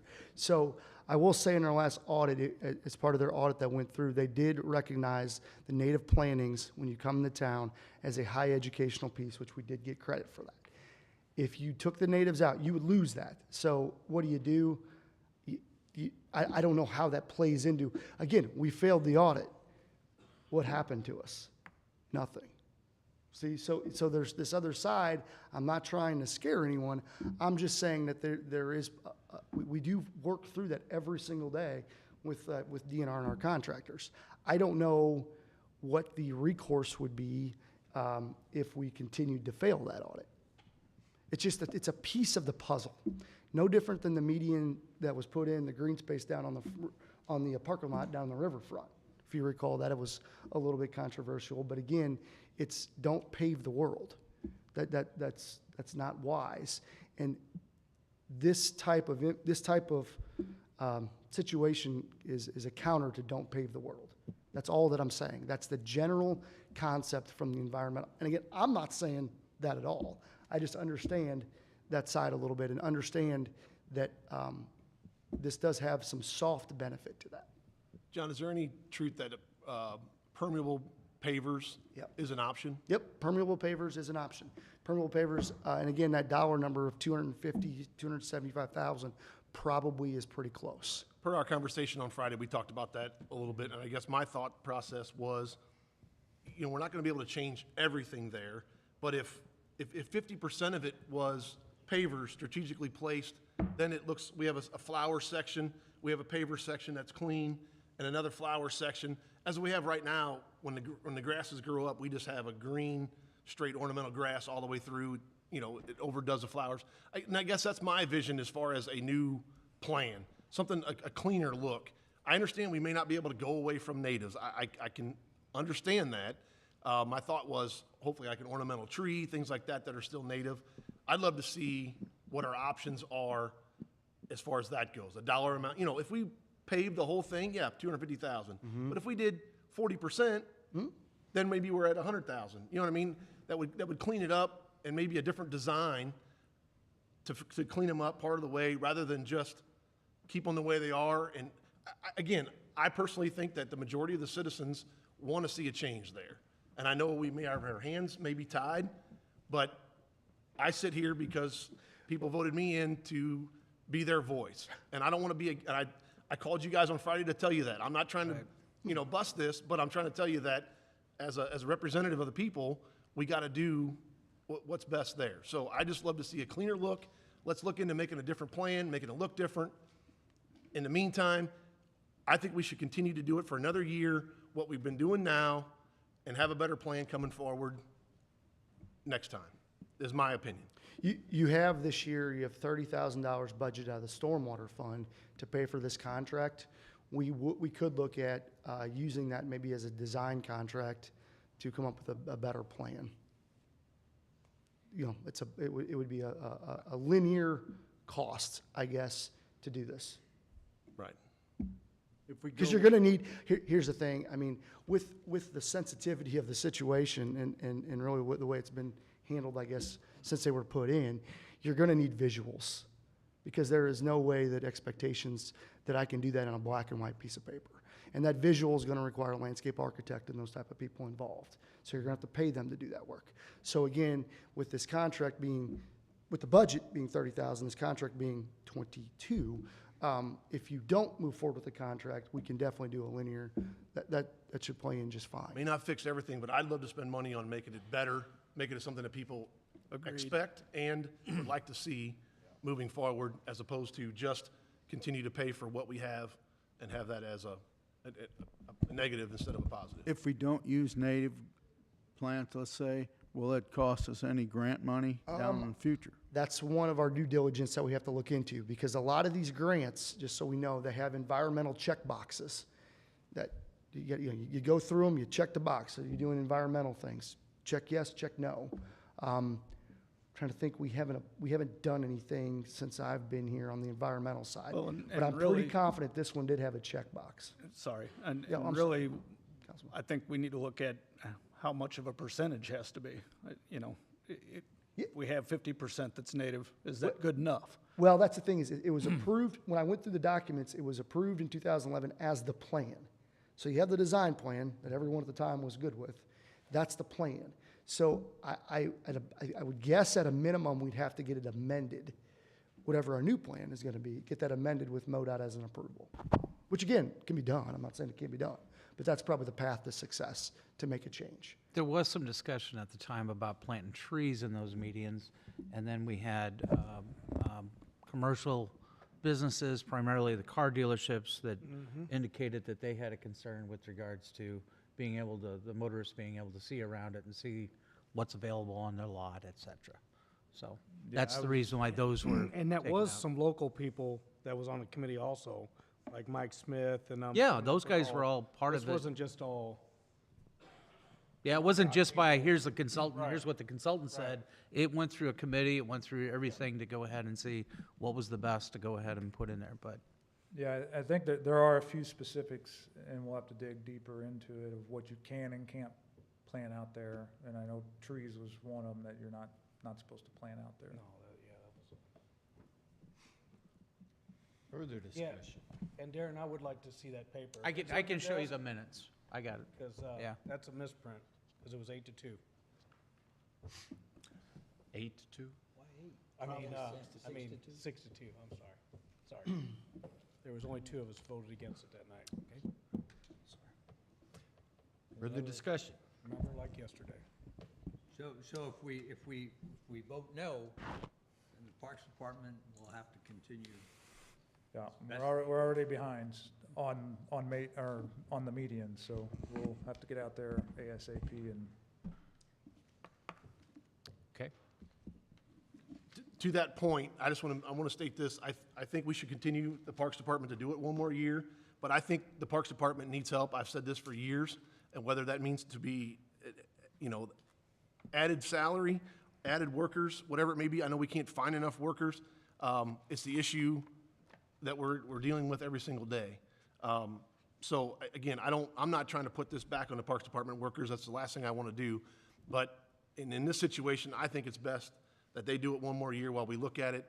And if we have to look at contracting something else out to do that, then Wayne, I hope you feel comfortable, we bring that back and then another look, I guess, at something else, what needs to be. I know you had a plan here, but something else needs to be contracted out until we find more help, then so be it. Yeah, just so we're kind of on the same page, it does take us about 3 days to get out there and cut them. That's just to cut them back and mulch them with all the lane drops, and we usually get in like about 5.5 hours a day when we do it, and it's about 7 guys to do it, to get out there, so from pretty much the whole crew. And that's the majority of the cost. And then we do have, and since I've been here, at least the last 2 years anyways, we've been spraying it and pulling weeds more than we ever have, at least according to Chad, who's been here for quite a while. And so it's spraying, it's spot spraying with a chemical. It's also, if the grass or Johnson grass or whatever it may be is pretty large, it's spraying it one day and then going back out and cutting it out so it doesn't turn. The first year we started doing it, started spraying it quite often, we were getting complaints that then there was brown patches amongst the green because it was the Johnson grass that we sprayed and we left it. Right. So now we spray it one day, it starts to turn brown the next day, and we go out and cut it down and get rid of it so it doesn't look as bad. And so, spraying, pulling weeds, digging out the weeds that have to be dug out versus sprayed, and trash pickup, and then the hours to do the lane drop and load the trucks and all that stuff is all takes into it. And then obviously the time to replace the plants and then also the cost of the plants all add into that $11,630. And then another thing is we haven't used the irrigation system out there in 2 years. There is an irrigation system there. Now that the plants are a little more mature, they do fine without the irrigation system, but when we did use it, you can add another almost $4,000 to that overall cost to the Parks Department, mostly in man hours to go out there and work on the irrigation, replace parts, winterize it, start it up and such, so. All in, if we were using irrigation and everything like that, it's a little over $15,000 a year, so. Just wanted to kind of give you guys an update on, or not an update, but just an idea of man-hours and what we're looking at, so. I'm sure every department's got their hands tied, Tony and Kevin and everybody, but aren't we all kind of still helping each other out, departments, and is there any way you can? We will pull a take man a, or we two, will or- take a look at that and discuss that. Can we incentivize those, if Wayne says it takes 3 days, if those guys can get it done in 2, can we incentivize them workers? Why do you shake your head no? Okay, that's what I asked. We don't want anyone out there getting ran over by a car. Bonuses. I just wanted to make sure Mark was paying attention, that's all. Just for stuff like that, yeah. Yeah. You know, now that he sits next to you, you can hit him. Any other? Any more discussion for Wayne? Do I have a motion? So do we need a motion to not forward it to council, correct? I'll make a motion. Okay, motion to not forward it to council by Holdmeyer. Second. Second by Patke. Those in favor, say aye. Aye. Against? Nobody. Okay. Up, we got one. No, Wessels votes no. correct. Okay. Thank you. Police Department School Resource Officers. Good evening, council. You have for council meeting an ordinance and a contract with the Washington School District. This is an annual contract we do with the school district. We provide 3 school resource officers for the school year. This contract will cover 2022-2023 school year. And the contract has a set of guidelines that's been approved by our Mr. Piontek and by the attorney for the school district. The school district has already voted on the contract and approved to spend the money. So I just need your approval at the council meeting, forward it to approve it. The cost has gone up this year that the school will pay. They're gonna provide $144,000 to the city for those services this coming school year. This school year, they're paying, matter of fact, the bill's already gone out $133,000, so it's gone up $10,000. I've moved we send that on. Second. Okay, we have a motion by Wessels, second by Hydrich to send it on. All those in favor? Aye. Against? Thank you, council. Said. Take a motion to adjourn. Yes, take a motion to adjourn. You So guys. moved. Second. Okay, Who said the first? Jeff did. Thank you. Okay, all And who those did in the second? favor? I'm sorry. Aye. Aye. Aye. Okay, motion passed. It's adjourned for a Take while. Take a 2-minute break. 2 minute, please. 2 minutes, oh, man. Run to the restroom.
There you go. as of late.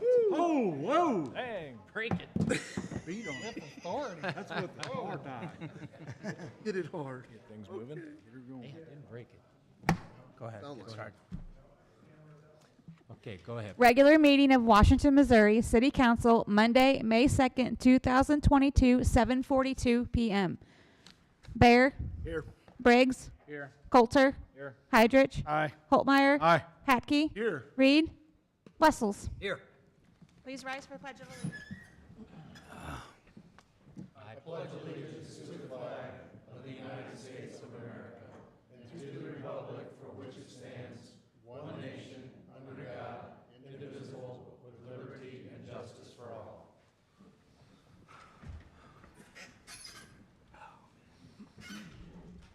Will all the council members answer if they have or have not read the minutes of the council meetings dated April 18th, 2022? Bear? Yes. Briggs? Yes. Coulter? Yes. Heidrich? Aye. Holtmeyer? Aye. Patke? Yes. Wessels? Aye.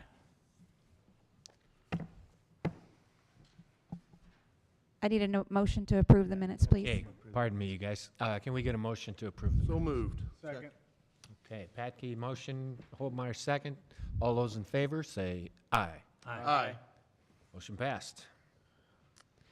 Approval and adjustment of agenda, including consent agenda. You have the collector's treasurer's report summary for December 2021, a monthly investment report, December 2021, a final pay request for Lions Lake Pavilions, a final payment request for Old Bathhouse and City Auditorium Electrical Services, liquor license renewals, microfilm and disposal of records for Finance Department, fireworks display, and you have a blotter item in front of you for a proclamation for Day of Prayer.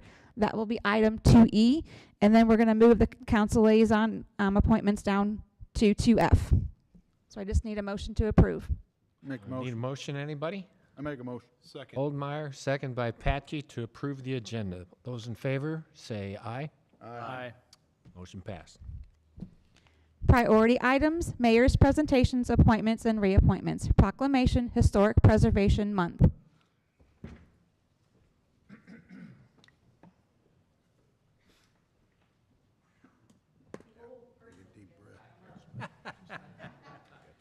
Historic. Historic Carolyn. Okay. That's a thought. All right, if you're ready, Mayor. I'm ready. Okay, Mayor's Proclamation, City of Washington, Missouri, Historic Preservation Month, May of 2022. Whereas the National Trust for Historic Preservation established May as Historic Preservation Month in 1973 as a way to promote historic places for the purpose of instilling national community pride, promoting heritage tourism, and showing the social and economic benefits of historic preservation. And whereas the historic houses and buildings of Washington help make our city unique and provide links with aspirations and attainment of the city's pioneers and their descendants, and strengthens the enduring bond between past and present. And whereas historic preservation is an effective tool for managing growth and sustainable development, revitalizing neighborhoods, fostering local pride, and maintaining community character while enhancing livability. And whereas historic preservation is relevant for communities across the nation, both urban and rural, for Americans of all ages, all walks of life, and all ethnic backgrounds.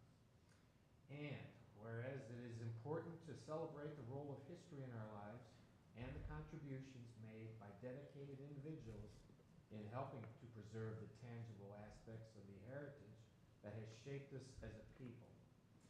And last one, whereas the theme for 2022, People Saving Places, is a national high five to everyone doing the great work of saving places in ways big and small, and inspiring others to do the same.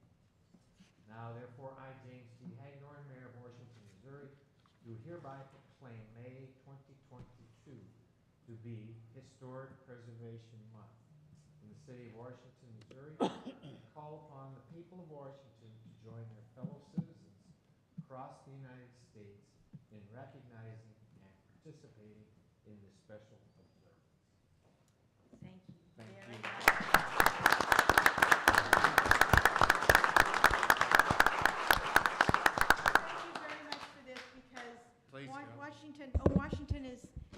very blessed in its historic buildings, and the fact that they're still around is amazing, and thank you for this, and we will try and keep up that end. We old things will value that, and thank you, sir.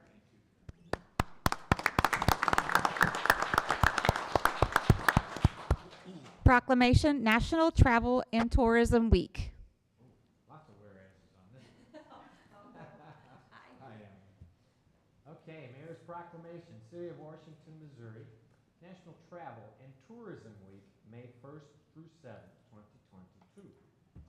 Whereas travel, hospitality, and recreation reflect the power of travel in our community's economic prosperity in Washington, Missouri, and whereas the coronavirus pandemic devastated the travel industry with staggering lows in 2020 compared to 2019, and whereas Washington's hospitality and travel industry continues to recover with the return of business and leisure travel, meetings and events, and the utilization of the Amtrak Missouri River Runner, and whereas our hospitality and tourism businesses are a representation of small businesses, are the foundation that make Washington an unforgettable destination, and are dependent and grateful for our community's steadfast support. And whereas Washington continues to thrive with a blend of historical nature as well as a modern touch throughout our community, and portrays an ever-growing and lively downtown district that offers amusement for out-of-town guests. And whereas visitors enjoy Washington as the heart of Missouri wine country, overlooking the Missouri River, experience the B&B and Blues Fest, Art Fair and Wine Fest, Cajun Festival, Town and Country Fair, Fall Festival in the Arts and Crafts, Holiday Parade of Lights, hiking and biking trails, and numerous live music events. And whereas Washington offers unique and incomparable opportunities for recreation with outstanding parks, breathtaking views, exceptional dining, shopping, tasting rooms, and museums, and whereas the power of travel and tourism will revive Washington, Missouri, and it is imperative to move us forward to a more prosperous future. Now therefore, I, James D. Hagedorn, Mayor of the City of Washington, Missouri, do hereby proclaim May 1st through 7th, 2022 as National Travel and Tourism Week in the City of Washington, and urge all our citizens to join me in this special observance. Congratulations.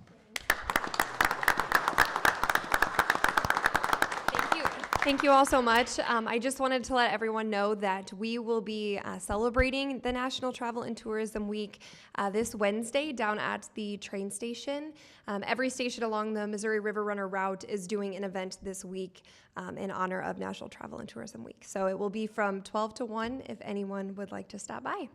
Thank you. Thank you, Emily.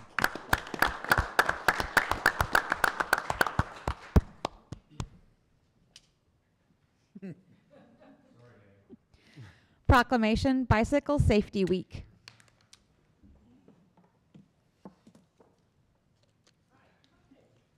Welcome, ladies. And gentlemen. Very good. Okay. Mayor's Proclamation, City of Washington, Missouri, Bicycle Safety Week, May 15th through the 21st, 2022.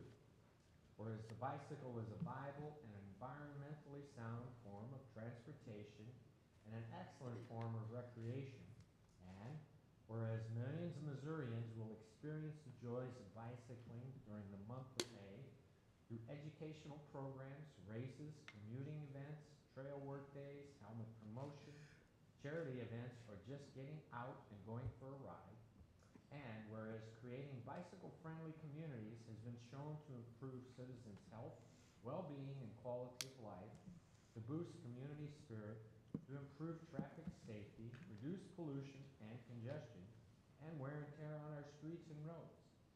And whereas the education of bicyclists and motorists as to the proper and safe operation of bicycles is important to ensure the safety and comfort of all users.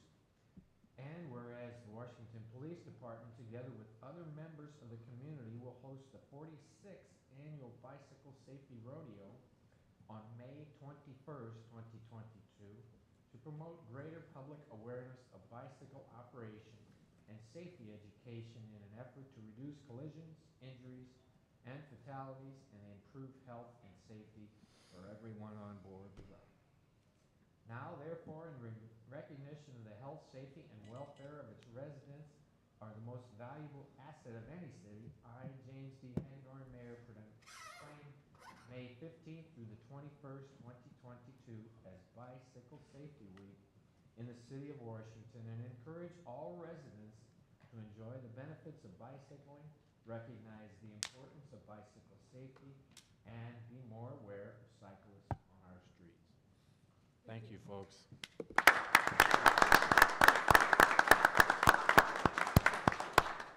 Well, I'm back again. This is our 46th annual Bicycle Safety Rodeo.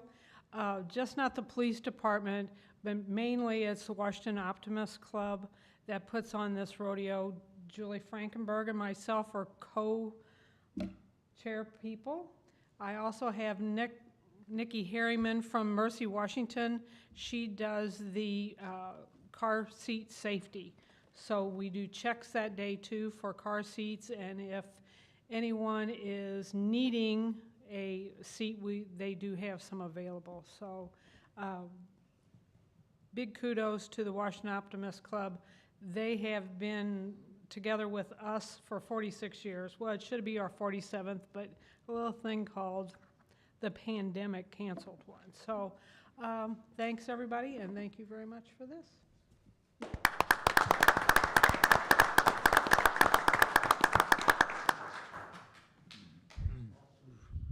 Proclamation, National Police Week.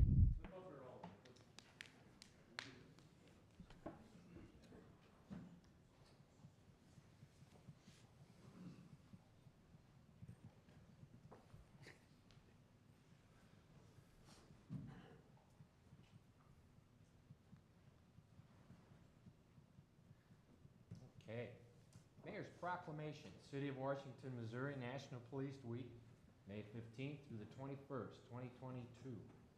Whereas in 1962, President John F. Kennedy signed a proclamation which designated May 15th as Peace Officers Memorial Day and the week in which it falls as National Police Week.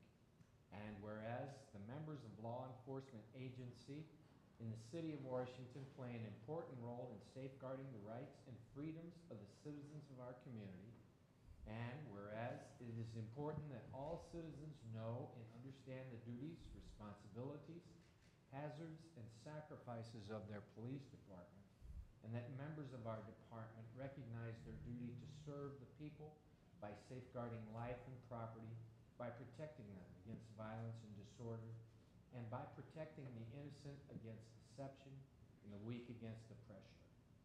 And whereas the police department of the City of Washington has grown to be a modern and scientific law enforcement agency which unceasingly provides a vital public service. And whereas U.S. flags are to be flown half-staff on Peace Officers Memorial Day, May 15th, in tribute to those peace officers that have made the ultimate sacrifice in the line of duty. Now therefore, I, James D. Hagedorn, Mayor of the City of Washington, Missouri, am proud to call upon all citizens of Washington and upon all patriotic, civic, and educational organizations to observe the week of 15 to 21 May 2022 as National Police Week, with appropriate ceremonies and observances in which all our citizens may join in commemorating police officers past and present who, by their faithful and loyal devotion to their responsibilities, have rendered a dedicated service to this community, and in doing so have established for themselves a desirable and enduring reputation for preserving the rights and security of all citizens. I further call upon all citizens of Washington, Missouri to observe May 11, 2022 as Peace Officers Memorial Day in honor of those peace officers who, through their courageous deeds, have lost their lives or have become disabled in the performance of duty.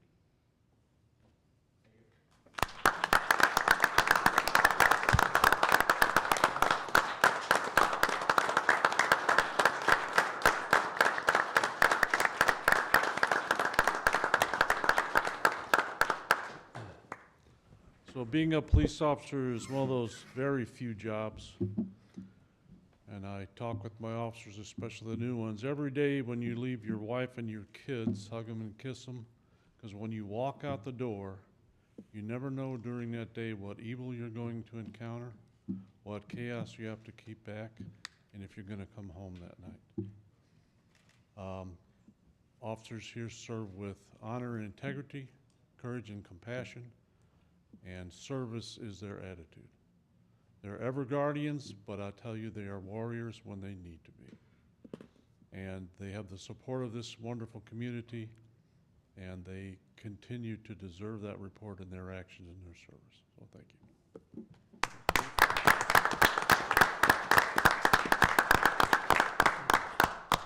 I'd also like to take some time to recognize some officers that received award recently, last week. Mothers Against Drunk Driving every year issues awards for officers recognized in the fight against driving while intoxicated. So Officer Schmelz, Officer Shear, Officer Boone, Officer Day, and Sergeant Grissom. Do you have your awards? So grab your awards and bring them up here.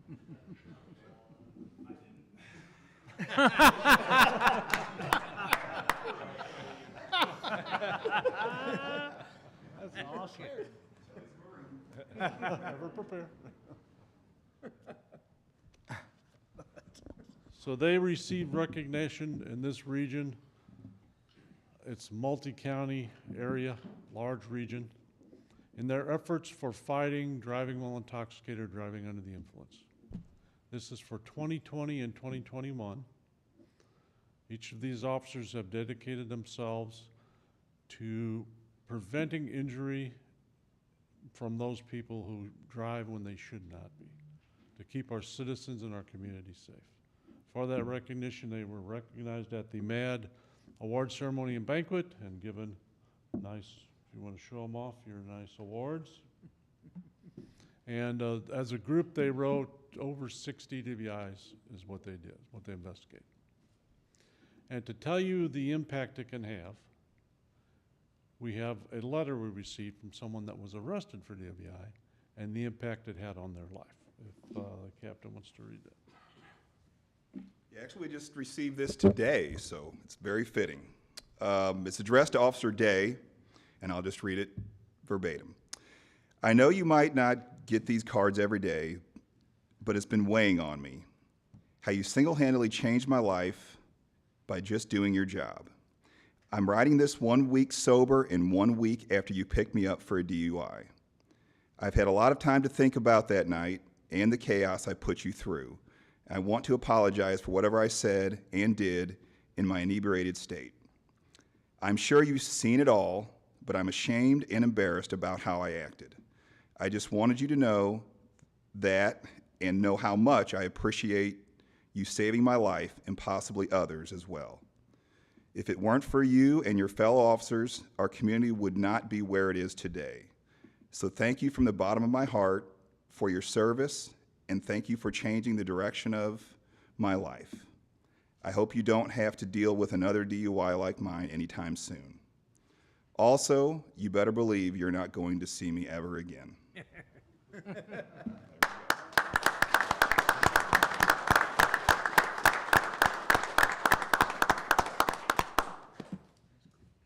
Thank you, Council. Chief. Yes.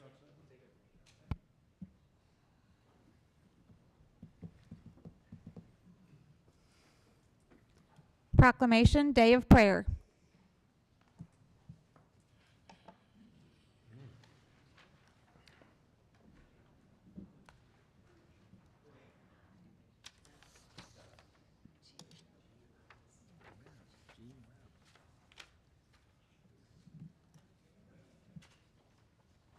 Okay, Mayor's Proclamation, last one, City of Washington, Missouri. Day of Prayer. Whereas throughout the history of America, faith in Almighty God has been deeply rooted in the foundation and building up of this great nation. From the early pilgrims to the Continental Congress, to many presidents and governors who have served, we have exalted the Lord, giving him praise and overflowing with gratitude throughout the generations as he carries us through times of great crisis Day of Prayer has been part of our heritage since it was declared by the First Continental Congress in 1775, and a public law established in the United States Congress in 1952, approved by a joint resolution and later amended by Congress and President Reagan with Public Law 100-307 in 1988, affirming that it is essential for us as a nation to pray, and directs the President of the United States to set aside and proclaim the first Thursday of May annually as National Day of Prayer. And whereas leaders and citizens of our nation are afforded the privilege of prayer, affirming our spiritual legacy of instituting times of thankfulness and renewed reliance on Almighty God, we ought to exercise the freedoms we have to gather and pray, to unify hearts, communities, and our country, while we hold dear our faith, freedoms, and to one another as fellow Americans, all fearfully and wonderfully created in the image of God. May we take time to pray for our nation and our neighbors. Now therefore, I, James D. Hagedorn, Mayor of the City of Washington, do hereby proclaim May 5th, 2022 as a day of prayer throughout the City of Washington, and I commend this observance to all our citizens.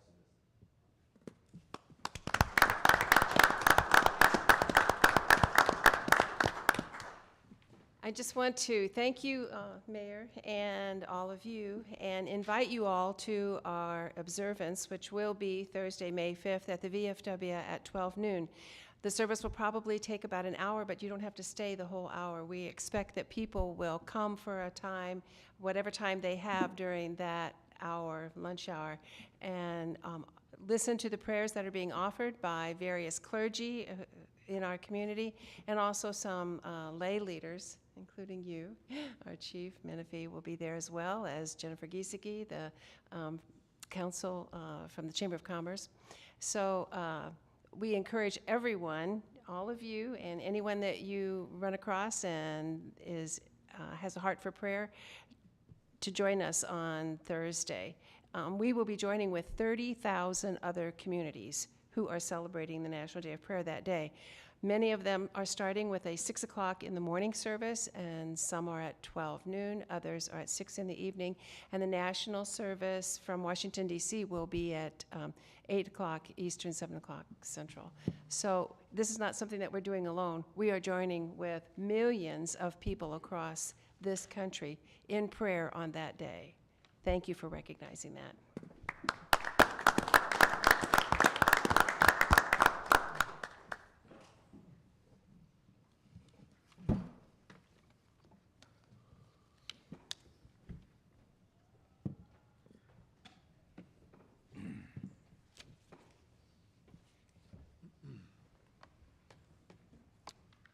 2022 Council Committee Liaison Assignments.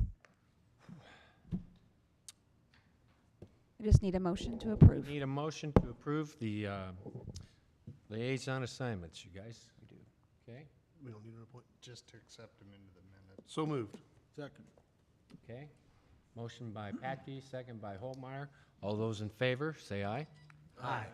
Opposed? Resolution passed. Citizens' comments? Are there any citizen comments? Sorry. Okay, if not, let's move on. Report of department heads? If I could interject something short real quick. Wednesday, May 11th, 9 a.m., we will have a flag ceremony right out here on the parking lot in front of the city flags. All your officers will be in their dress uniforms for the ceremony. Clergy will be there to do some prayers, and will honor those that have fallen in the line of duty. Everyone is invited to attend. It will last about 20 minutes. What time is it, Ed? 9 a.m. 9 a.m.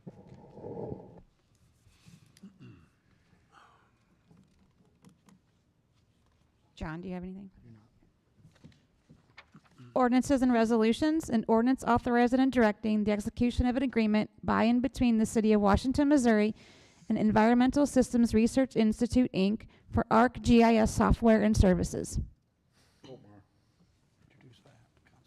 Okay, introduced by Councilman Holmeyer. Almost said Congressman. Congratulations on the promotion. Lecture right now, buddy. Almost. He looks like a Oh, that's funny. Okay, You can fit in. You'll take it. as discussed at the previous meeting, this is for our ArcGIS software. It's vital across all the departments. This is managed by the engineering department, and it is a $45,000 total contract, $15,000 per year. It's a budget item. We budget this with technology monies, and we're just asking your approval to proceed. Okay. So move. Second. No, I have to do a second reading. An ordinance authorizing and directing the execution of an agreement by and between the City of Washington, Missouri and Environmental Systems Research Institute, Inc. for ArcGIS software and services. Coulter? Yes. Heidrich? Aye. Briggs? Yes. Wessels? Aye. Patke? Yes. Bear? Yes. Holtmeyer? Aye. Passed unanimous. An ordinance authorizing and directing the execution of an STP urban program agreement by and between the City of Washington, Missouri and the Missouri Highways and Transportation Commission for the Front Street ADA Improvements Project, STP 4940607. Patke. Introduced by Pat. Okay, once again, we discussed at the last meeting, this is Front Street ADA improvements, curb and gutter, sidewalks, paving, pavers, from Jefferson to Stafford. It is slated to be constructed in 2025. It is $1,057,000 is what it's currently estimated at. This is the agreement with MoDOT to proceed. It is an 80-20. 80% of those comes from your federal gas tax that you pay for each and every day. 20% will come from the local transportation sales tax.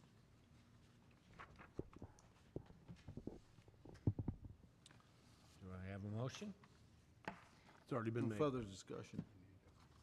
We're good. Discussion. Good. An ordinance authorizing and directing the execution of an STP urban program agreement by and between the City of Washington, Missouri and the Missouri Highways and Transportation Commission for the Front Street ADA Improvements Project, STP 4940607. Coulter? Yes. Heidrich? Aye. Briggs? Yes. Wessels? Aye. Patke? Yes. Bear? Yes. Holtmeyer? Aye. By your vote, you pass the ordinance. An ordinance amending the 2022 budget of the City of Washington, Missouri. Patke. Okay. Patty is introduced it. Okay, as discussed at the last meeting, this is another STP project. We try to apply for 1 to 2 of these each year. Again, we leverage federal gas tax 80-20. This item is for the design. It's been approved. We're actually about 60% probably through design. We did not roll these design funds into this year's budget as a mistake by my department. So we need a budget amendment to keep this thing kind of on track. It does not affect the federal funds or anything. It's more allowing us to pay our bills. So it gets paid for the transportation sales tax. It was already identified when the project was initially funded. Sorry. Discussion? Second reading. Okay, second reading, please. An ordinance amending the 2022 budget of the City of Washington, Missouri. Coulter? Yes. Heidrich? Aye. Briggs? Yes. Wessels? Aye. Patke? Yes. Bear? Yes. Holtmeyer? Aye. Mayor, by your vote, you pass the ordinance. Thank you. An ordinance an ordinance authorizing and directing the City of Washington, Missouri to accept the bid from NOC Technology for the purchase of 48 new Dell Optiplex desktop computers, computer monitors, and stands, including setup and installation. Holtmeyer. Okay, introduced by Holtmeyer. As we discussed in the workshop, this is to go ahead, this is budgeted, and Finance Department went through and received one bid, but did do comparisons on the others that we have, and it's still appears to be the lowest bid at $42,684.72. Darren, did Mary go out the Walmart and Amazon thing just to compare to make sure Yes. things was right? Yep. We've never done it before, but that's a good practice, just to make sure the bid. I think she just felt that it was a good way to go ahead and make sure that, we checked on Right. that bid. And NOC, NOC provides our IT support for the Right. city. So, but she just wanted to go ahead and make sure that it was a comparable, or it was a good bid, so. To add to that real quick, your purchasing manual requires you to have three bids, so it's. Right. That's just the. It was necessary. It's a necessary item, yeah. Sorry, Darren, I just. All right. Okay, thank you. An ordinance authorizing and directing the city of Washington, Missouri to accept the bid from NOC Technology for the purchase of 48 new Dell Optiplex desktop computers, monitors, and stands, including setup and installation. Coulter? Yes. Heidrich? Aye. Briggs? Yes. Wessels? Packey? Yes. Bear? Yes. Holtmeyer? Aye. By your votes, pass the resolution. An ordinance amending the 2021-2022 budget of the City of Washington, Missouri, and authorizing payment to the Washington Community Fire Protection District for entering into an agreement with ESCI for a long-range master plan for the Washington Fire Department serving the city and district. Heidrich. Introduced by Heidrich. Good evening again. As discussed in the previous meeting, this is entering into a contract with the district. The district would be the contract holder for a consulting package to look at fire service programs.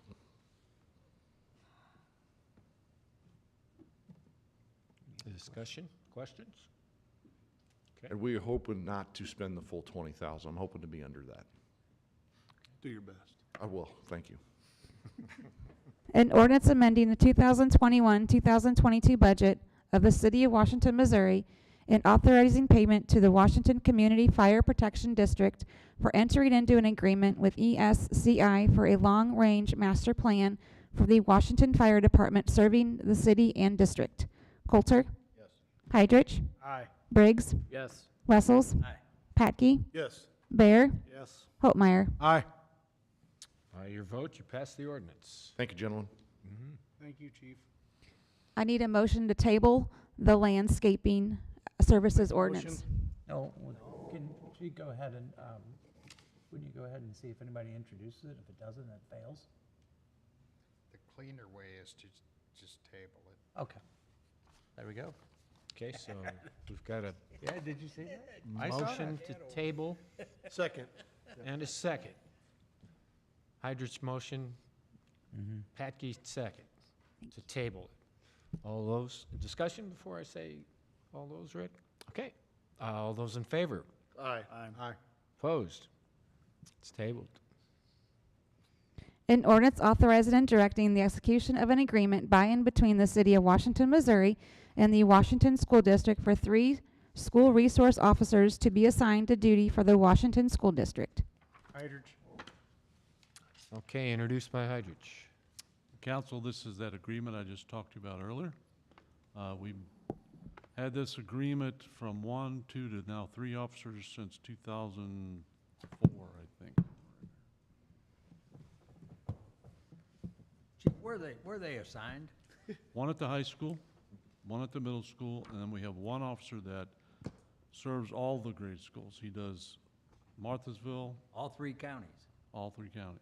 He does Marthasville, he does Augusta, Clearview, and then all of them in town, including South Point. That's where Jim got his start, wasn't it? As a He got his resource officer? start at, Yep. Yeah. you guys start. You might notice that a lot of the SROs have gone on to be sergeants and lieutenants and other things. How often does so that one individual is assigned to all those elementary, how often does, He has a schedule or of what days he moves around, or they teach DARE also, so they have DARE planning and other activities. If the school has a special activity, they may spend more time there. Tries to keep it not every day I'm here, so that he spreads it around for security reasons. right, And they also trade off, so that the middle school might serve in the high school, so he knows, what he should do in the high school if someone's sick or on vacation, although we limit vacations during school time, so. And vice versa, they also do the same with the other two positions. Further discussion? An ordinance authorizing and directing the execution of an agreement by and between the City of Washington, Missouri and the Washington School District for 3 school resource officers to be assigned to duty for the Washington School District. Coulter? Yes. Heidrich? Aye. Briggs? Yes. Wessels? Aye. Patke? Yes. Bear? Yes. Holtmeyer? Aye. By your vote, the ordinance passes. Mayor's report? I'm not going to talk too much, you guys. My voice is not so hot, but it's been an interesting 2 weeks. I'm learning very quickly. Not quick enough for my taste, though. And I appreciate everybody's efforts and patience with me. So, thanks. City Administrator's report? No report, but we do have several items in executive session. Council comments? This is a question maybe for you, John. I got Wednesday night at the fire meeting, I had some firemen ask me, because they said there's some problems on High Street and 100. Is there a left turn arrow going east onto 100 from High Street?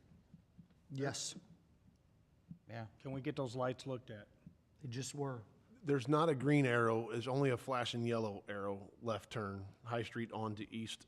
So there's not a green arrow? Correct.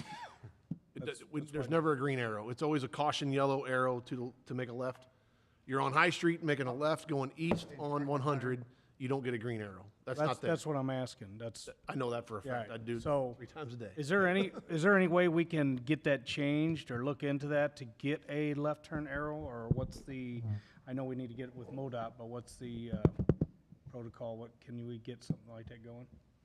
We can discuss it in traffic committee, but there's not much traffic right now coming northbound on High Street. It would be southbound. Trying to think what the mechanism here. We're talking southbound. That crosses, going east. if you're going south, making a arrow left turn to go east on 100, traffic coming north from High to get on or cross, there's not much traffic there. I don't know why they would have an issue or a problem. I don't know. According to a few firemen Wednesday night, there's quite a bit of issues. We can look at it, but our accident ratio there is, I guess, are you requesting, I mean, I'm trying to think the mechanism of how to change signal timing and traffic heads. I mean, that would require, I mean, it's a traffic study that I do not believe MoDOT would fund. So we would have to do a traffic study to get that done, which I'm not saying we can or can't. So that gets done, and then there'll be a project that would come out of that to do that. So there is a mechanism, I mean, you can do it with your own funds, pay for it 100%. Or there's another one called CMAQ, which is basically it's a congestion mitigation 80/20. But again, those are just like every other 80/20s. There also is some, I mean, that's the mechanism, I think, to do that. So we can look into it. But, I think it's definitely, I apologize. A protected yellow, I'm surprised doesn't have a green, but I don't drive it. That would also go through the MoDOT area engineer. I guess we'd have to go ahead. Correct. and- That's exactly Saying, right. I know, but I'm just saying. yeah. You're not There's going a to get lost it cause. without a, Yeah, well. To reiterate whatever what- we do to look into it. Right. I Yes, for sure. told him I would.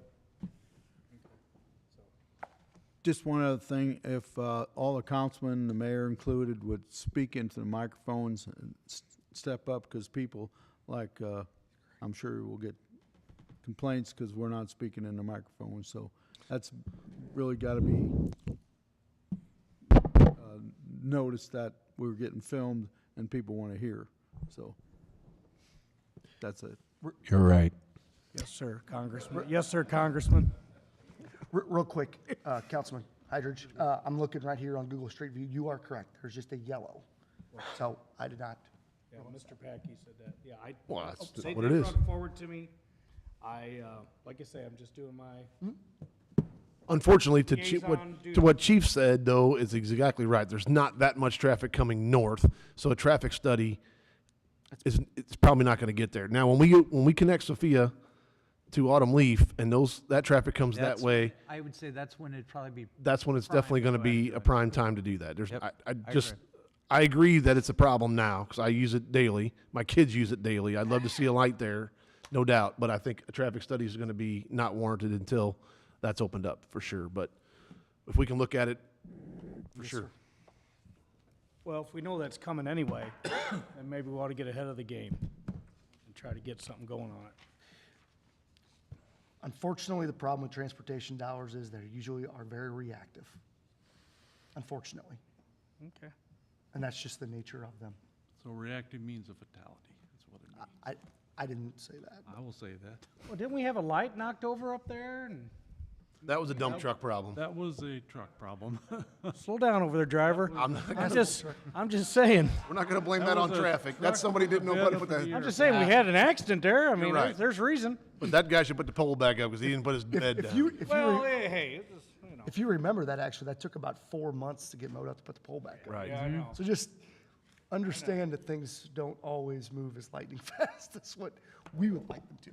Again, it's out of our jurisdiction as well, so it's a request through MoDOT to get those things done, which sometimes takes a little longer than. The pole in the back of Lowe's has been down for 3 years and it still hasn't been put back up. What's that? The turn across from the post office, someone hit that post in the corner of Yeah. Lowe's with the truck. That pole got knocked down, the concrete sitting sideways, and it's still been that way for years. There's no light on that intersection now. So I guess we can kindly say we're still waiting for that to happen too. I don't work for MoDOT, so it's hard for me to answer MoDOT's. Yeah, but you're our connection to MoDOT, so when we have a problem, it goes through you. I understand that. Tell them to hit the reset button on the lights on 102. You said about a month ago they were gonna reset those. They already and- did.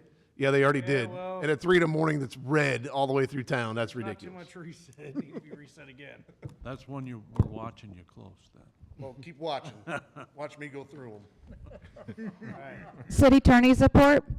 Public vote on whether or not to hold a closed meeting to discuss personnel, legal, and real estate matters pursuant to Section 610.021 RSMO 2000. Coulter?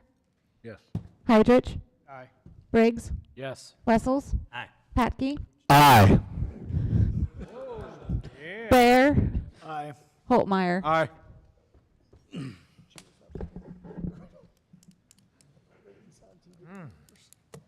Make a motion adjourn. No. Make a motion, we can leave? No.